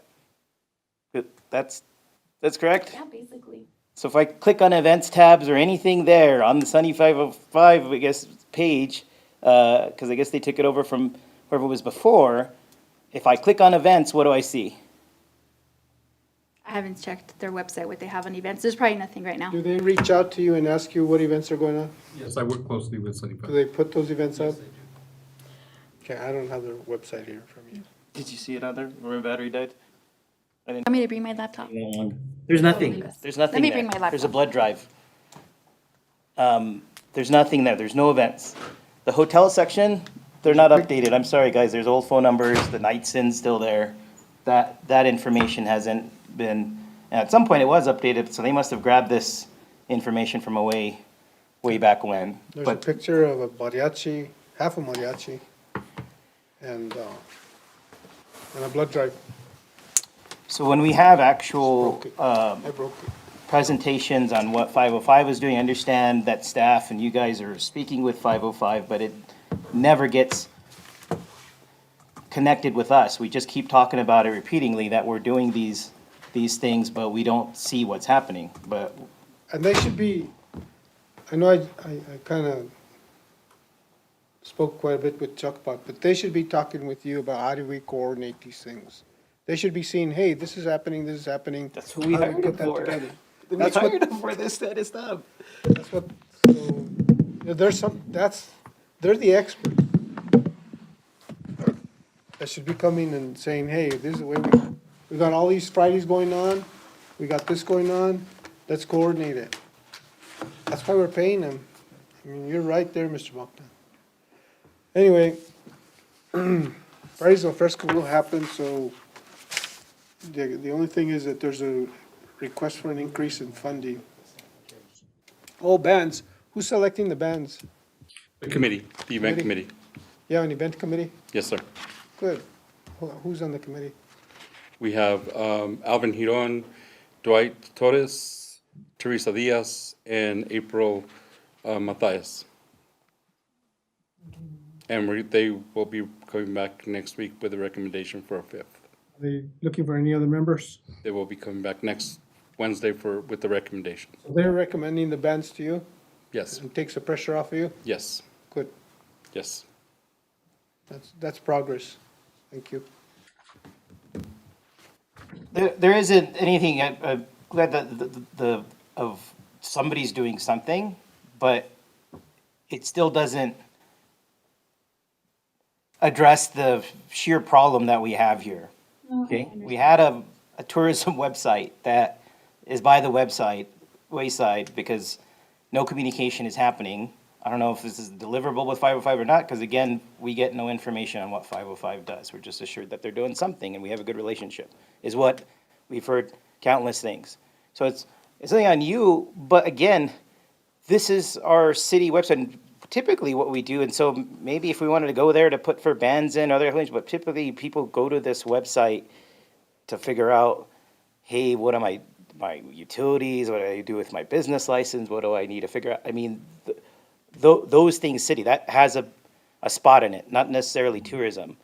So just to be clear, because we're not able to work on our tourism website, we've been trying to add things to our city government website. And so I would say to your management, this is probably a horrible move. If they could go back, what might be easier is, hey, 505 or so on and so on. Have you been reaching out? Have you not been reaching out? Well, I'm reaching out. These things need to be updated, and maybe they can help you. I mean, they're used to making websites and doing all these things. And again, we're paying them money. Great. I've started meeting with them like last week, 2 weeks ago. So I've been meeting with them every other week, so I will bring up these concerns. So, This is what we'll do. so what to I do solve- is, Excuse me, just 1 minute. okay. I think the way we can so we can get back to the agenda. The way to solve the Sunny 505 problem is the way we've solved the finance reporting problem, is it'll be a standing agenda item, report by Sunny 505. Whether they come on Zoom or they want to come here personally, which is what I would prefer. Okay. And we'll make it a standing item that whenever we have a meeting, Sunny 505 reports. How's that sound? Excellent, because we need to hear from them too. Right? They don't have a voice at any point Yeah, for the board. we're talking, and they're not here, so we'll make that a standing item. It would be good if, just for public knowledge, if a hotel or motel changes their phone number, that they would maybe let somebody know that we shouldn't have to always go and say, oh, is this still their phone number? I try to keep up with the short-term rentals and keep links to their sites, whether it's VRBO or Airbnb. And if one goes inactive and I can catch it, they don't tell me, but if I catch it, I try to get them to remove that one from the site. But we try to. Are you the guy I talked to for the Visit Las Vegas NM site?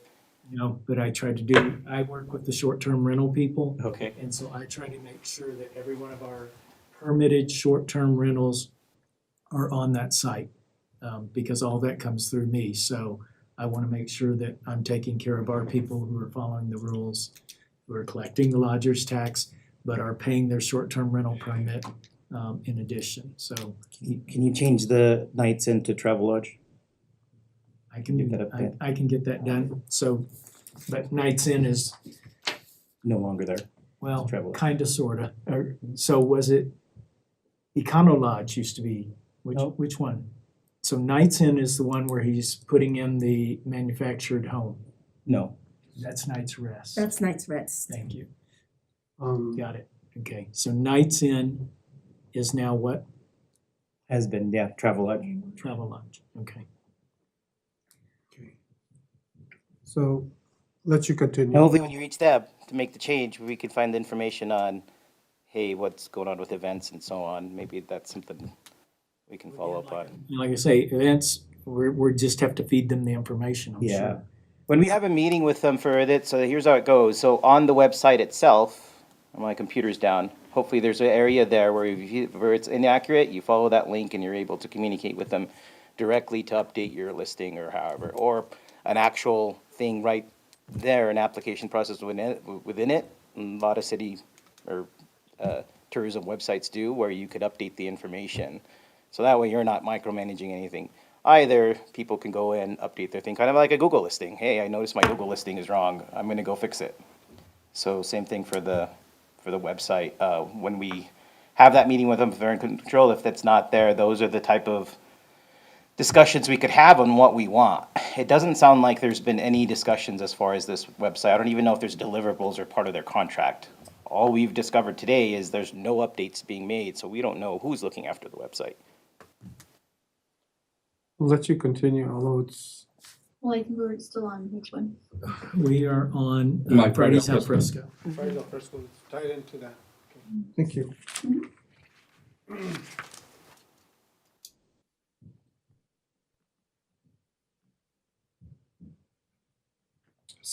So the amount is 14,400. You had some presentation, I know you went and got your computer. Yes, but since it's not on the agenda, we probably shouldn't continue with this Okay. level, but maybe I for saw the that- next meeting, we can do that. So what you were seeing was just the application that they're putting in, the entertainers. And it's just a digital version, so it's time-stamped when it comes in. They have to provide their information as who they are as a band, how many people are in. Items on the bottom of the agenda. Just, Mother's Day. then we don't have anything after it. letter. Okay, but we don't have like any Other business. Other business. Do we have other business on the agenda? Just the board members. Board members do letters of intent.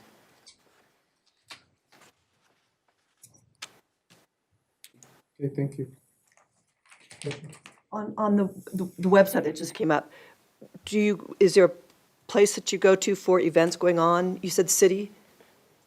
Yes, And so then on, it's- on the city, what I have is, I have a general, listing per month of not just regular events, but community meetings, if we're having community meetings. So everything's listed for March. So whatever that would be, if that's, blood drive, basketball tournaments, so just kind of giving a gist of everything that's going on in the community that we are pretty much either involved in or doing ourselves. But even that, the basketball tournament can be tied into the Fridays al fresco, it's a tournament on Saturday and. Okay. Except this one couldn't, because this one's gonna be in March. We don't have Fridays al fresco okay. until May. All right, but just, Okay, example, I get it, Example. just, We could try, it's hard to, we can encourage them, but we can't really force them. right. And But if that's you- a challenge sometimes also is how do we inspire them to want to do that, and those are things that we should.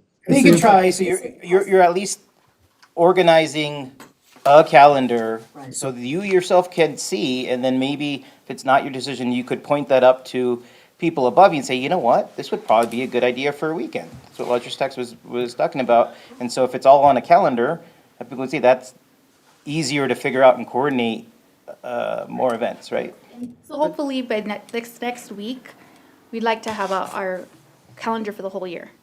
So we already have it, he has it put together, we just need the official approvals from our administration to move forward. I was assuming we already did, but I'm glad that we're doing it. Is it, Chairman, is it possible that whenever an event is asking for lodger's tax money, that part of it be that they coordinate with the city to put their event on the calendar? That would be a requirement. Well, that's part of, We've asked that before. there's an event application that goes through, No, but we're gonna, can we require them that it has to be put on whatever she's working on? Because right now you're saying you're just asking them. I think what she was saying was we could ask them to coordinate if they wanted to coordinate. coordination But is the key. to me, it should just be Can we automatic. require them If to- we're giving them money, then it just They should- automatically goes in the event thing. It's period. We don't even have to ask to be put in it or ask them to request for us to put it. If we're approving funding for it, then the city automatically puts it on there. It's just done. That's it. It's just one line. Whoever's job it is, it needs to be assigned someone. Hey, somebody got approved for an event. This exists. Put it down. To kind of just lose track of it, it's crazy because we obviously haven't lost track of it giving them money. And it's usually, We're talking about an there's a events special event page. there's a special event application. Right. And the event application goes through the city, and that should be the ticket that says, hey, we gotta put this on the calendar.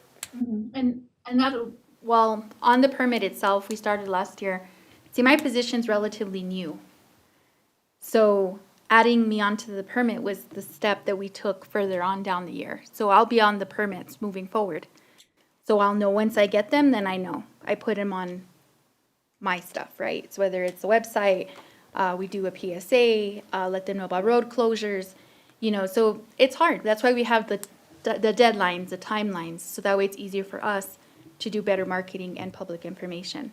And then it also helps our employees, it helps the businesses to plan in case, you know, when it comes to parking, things like that. So it is a process.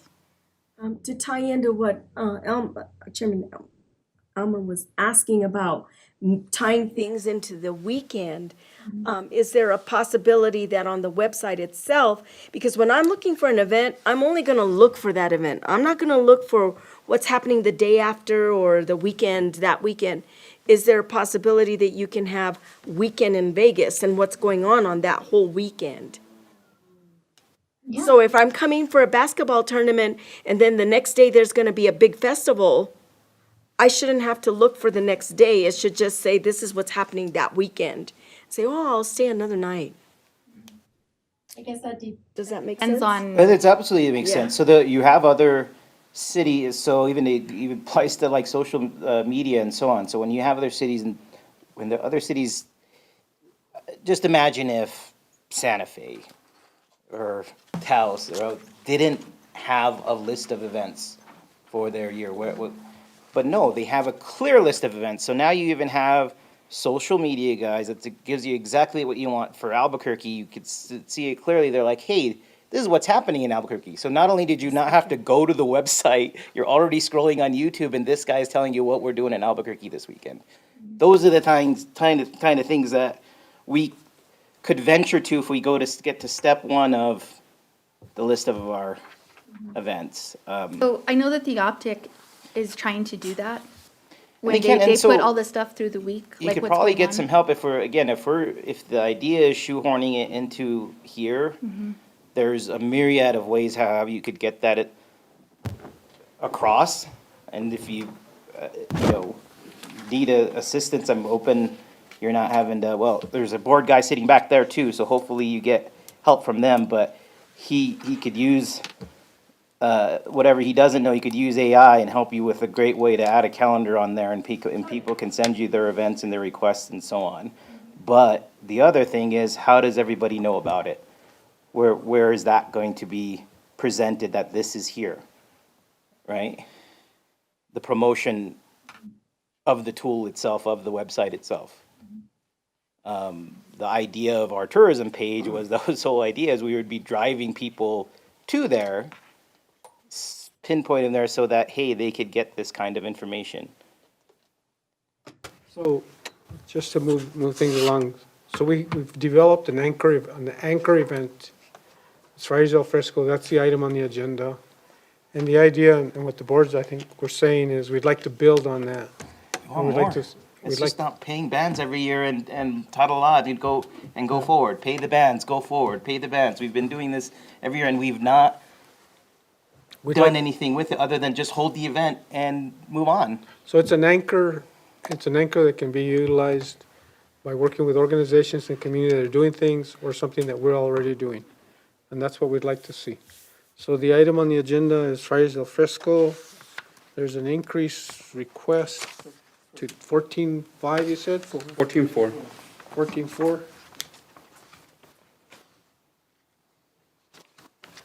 From 10.35. And that's for this fiscal year. We'll see another application for the next fiscal year, correct? Yes, sir. That is correct. And we have a committee that's selecting bands, and that takes the pressure off of Chuck. And I don't have to hear about it. Chuck is just playing favorites. Thank you for doing that.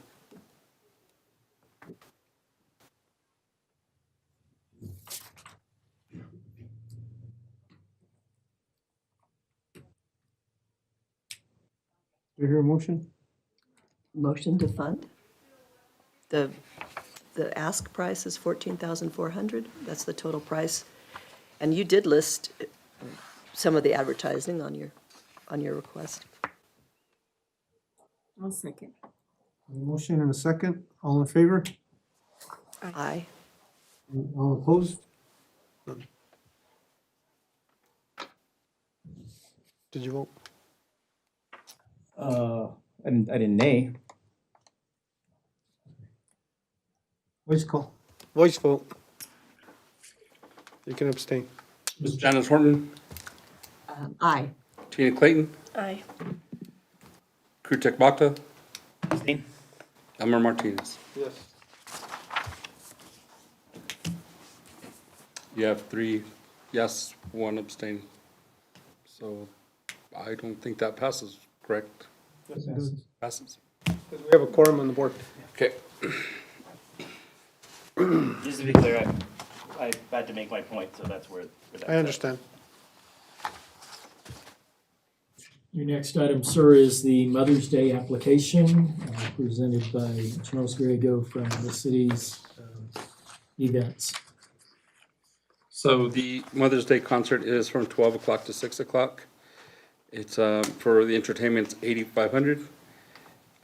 Sound is 5,407.29. And of course, the city staff and police staff for a total of 19,907.29. And I will do my due diligence in connecting with other events for that weekend, and we will find something for that weekend.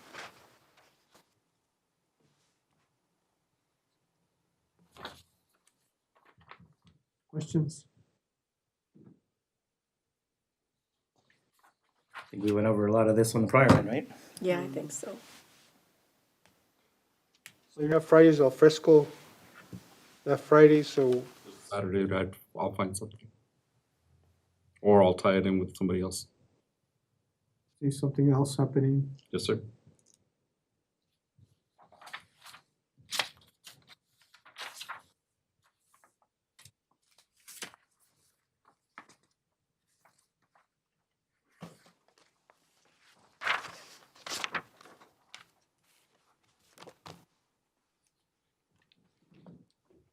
You've had your numbers at 2,000 and up to 5,000 people show up? Yes, those were up to 18,000.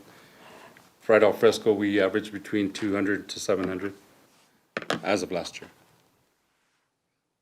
I would just like to make a comment that I've been thinking about regarding all these events, and reading through some of the things that I've seen through some of the Facebook things that come through.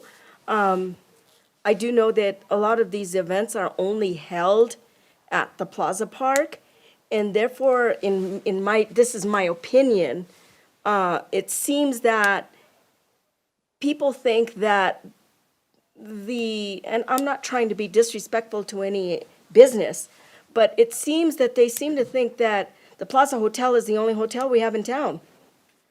I think that we should think about changing events locations, as we discussed about the Bridge Street one in a prior meeting, so that other places in town can also get business, and the Plaza Hotel isn't the only hotel they think exists. We've tried that.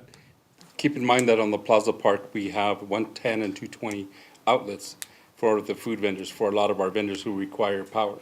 Bridge Street, I only have 12 110 outlets.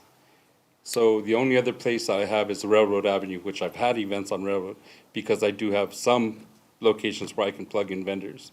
A lot of our vendors are food vendors, so unless we run generators the entire time, it gets kind of questioning, you know.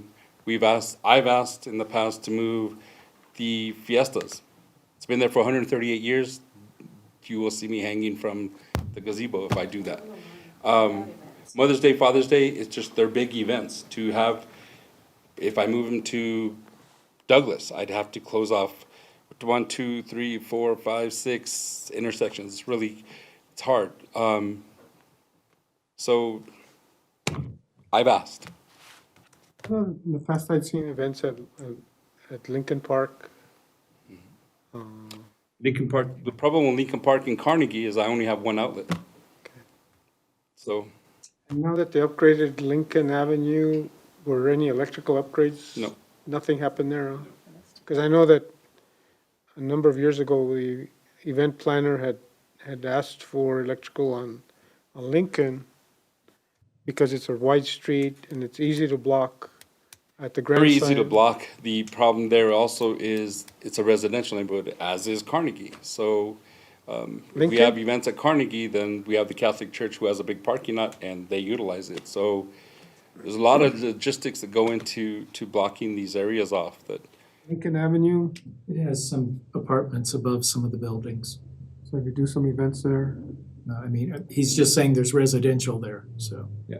Even when I have events on Railroad, there's people who live along that. Got residential in Plaza too, Yeah, so it's, but yeah, I mean, because the Main Street corridor is, I mean, we specifically designated the Main Street corridor from the depot to the plaza in order so that, you know, that it incorporates the entire town in its 3 business districts.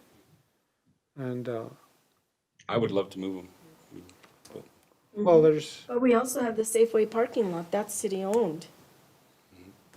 And we have like, for years I had the Halloween event there. And then they made me move it, so I have pens bigger than mine. so there's nothing, I mean, there's, I mean, I think maybe the city should consider putting the amenities that you need to hold events in those places for future events. I agree.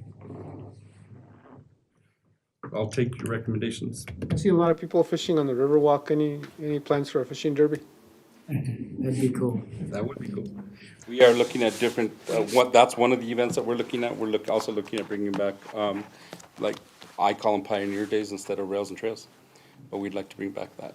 Well, in our community development section of it, so say for the Safeway parking lot, for all the things, so our focus has been, as far as our infrastructure, and so it's been oriented around the park. Yep, it has the other assets and so on, and so it's really easy to keep putting money there, but we should probably consider trying to add other venues, and that could be part of the purview, is like, hey, we gotta figure out how to get power to the city-owned safe, so we can have other events there, and it's in a different area, and it has its own upsides for having it, so maybe we could start putting resources into providing power or lighting there. I know we did some things with the Riverwalk, so all of a sudden we could put lights up and all the way across, so we invested in the Riverwalk, so we can start having these discussions if anybody comes up to us for the infrastructure funding, if we have those kind of things in mind, so it brings up a point, so if you could send it up, is like, hey, Safeway, and We it's do like, have discussions going Right? on about Safeway. so then we can have those kind of discussions as far as how we've helped before on tourism infrastructure. In terms Which of these other are clear. locations in town, because Yeah. there's 3, I'll say it says 3 distinct business districts in the downtown area. And you have other business areas, of course. Would that be something that's going to be talked about in this meeting on Monday? Or could be brought up? It's asking you to bring your ideas. Okay. So Mother's Day, anything else? Guess you need a motion? I think Chuck would like one. Please. Okay, I move that we approve the funding for the Mother's Day event, provided that you look for somebody or something that's happening in town on that Saturday and advertise it so that hopefully people can spend the weekend.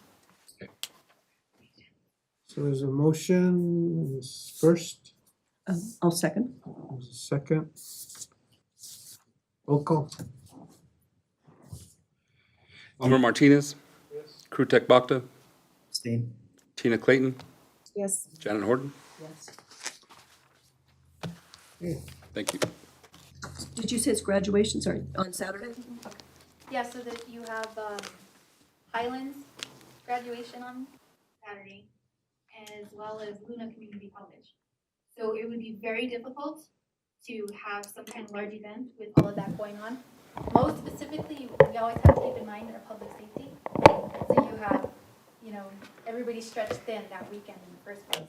I would talk to both foundations and say, hey, we have Fridays al fresco, you wanna let your people know that this is happening on Friday, and you know, you've got graduation, so maybe people wanna come in early. And then this is what's happening the day after if you stay for late, if you can't travel back home.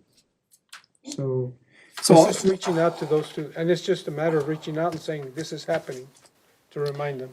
And Mr. Chair, these they're good events. Right. We're just trying to motivate some changes, some improvements, put them together, put these, so at some point, we have to put our foot down at some point saying, hey, are we going to get these changes or not? Are we getting these improvements? Can we see it on this next run? Okay, we just need to see it, because my frustration is every year we keep doing the same thing. We continue to do the same things from the same way, and it's not a reflection on the event, it's a reflection of how we're using these monies. Right. And These also, could be wonderful just talking growing about events. Coordination, and I think tying that with Sunny 505, rather than putting the staff in the middle as trying to communicate with them might be the way to do that.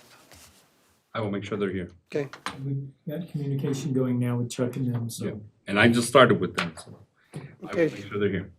so we've just approved the Mother's Day funding recommendation for Mother's Day. We have under other business, we have, board members' letters of interest. What's that all about? So every time a new mayor is elected, we have to reappoint boards.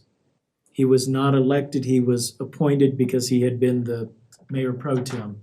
So this was his election, so we're having to go to all of our boards and ask them to submit letters of interest if they would like to remain on the boards. So if y'all could get those to What's me, the I would deadline? get those turned into the executive office. Even for people, so the election was, he's been in. It was in November. He took office. Right, in oh, but he January. took office in January, okay, so even for board members in between that time, but taking office in January was the trigger. Right, so, yeah. Letters of interest. letters of Well, interest. Like when? Sooner than later would be better. Well, sooner for me, like be, Well, I think that they have to address it during a council meeting, It'll have to be addressed during a council meeting. okay, so they probably want it When, before a council I meeting, just yeah. know that, you know, I was asked to get letters of interest. do we get sworn in after that? We're probably, He appoints if it. you're the mayor no, will you appoint him are, at a you council are a meeting. board that is ordinanced, so you should be sworn in. Right, because I don't think any of us have been sworn in. No, I haven't. And so it will have to be either Cassandra or Danielle. I can remember. It has to be a notary that swears you in. Right. So, we will set that up, but if we can get the letters, then we can get it through council, then we can say what meeting we're gonna swear everybody in. Is that a rule we've been missing, that all board members, It's been in place. oh, it's been in place, okay. There's a lot of things that have been in place that weren't just gotta- happening. Like I had working on. one board yell at me because I asked them for resumes because they sit on the design review board and I have to send those resumes to the State Historic Preservation Office. And they're like, we haven't done it before. And I'm like, it's in the ordinance. So. We're trying to Want bring the it, letters by the 18th, 2 weeks, that would be good. by the 18th? Yeah, I don't know that you would be reappointed at the 18th, but it would be good if we could set a date. Yeah, I have no problems. Addressed, to whom it may concern, I would address it to mayor and council. and council, I would okay. address it, Okay. because they're the ones who make the decisions. You want it in paper format or emailed? If you email it to me, I'll print it out. Okay. Yeah, I think when I sent I emailed, You want a formal letter? I think I was just told a letter of interest. I think, yeah, I emailed a PDF, And I think I CC'd the mayor as well, so it was in his inbox as All well. boards and committees sit at the mayor's. Okay. All right. Thank you. Anything else? That's all I have, sir. So can I have a motion to adjourn? My motion. I'll second. There's a motion, a second, all in favor? Aye. Should we do a voice vote? Meeting adjourned.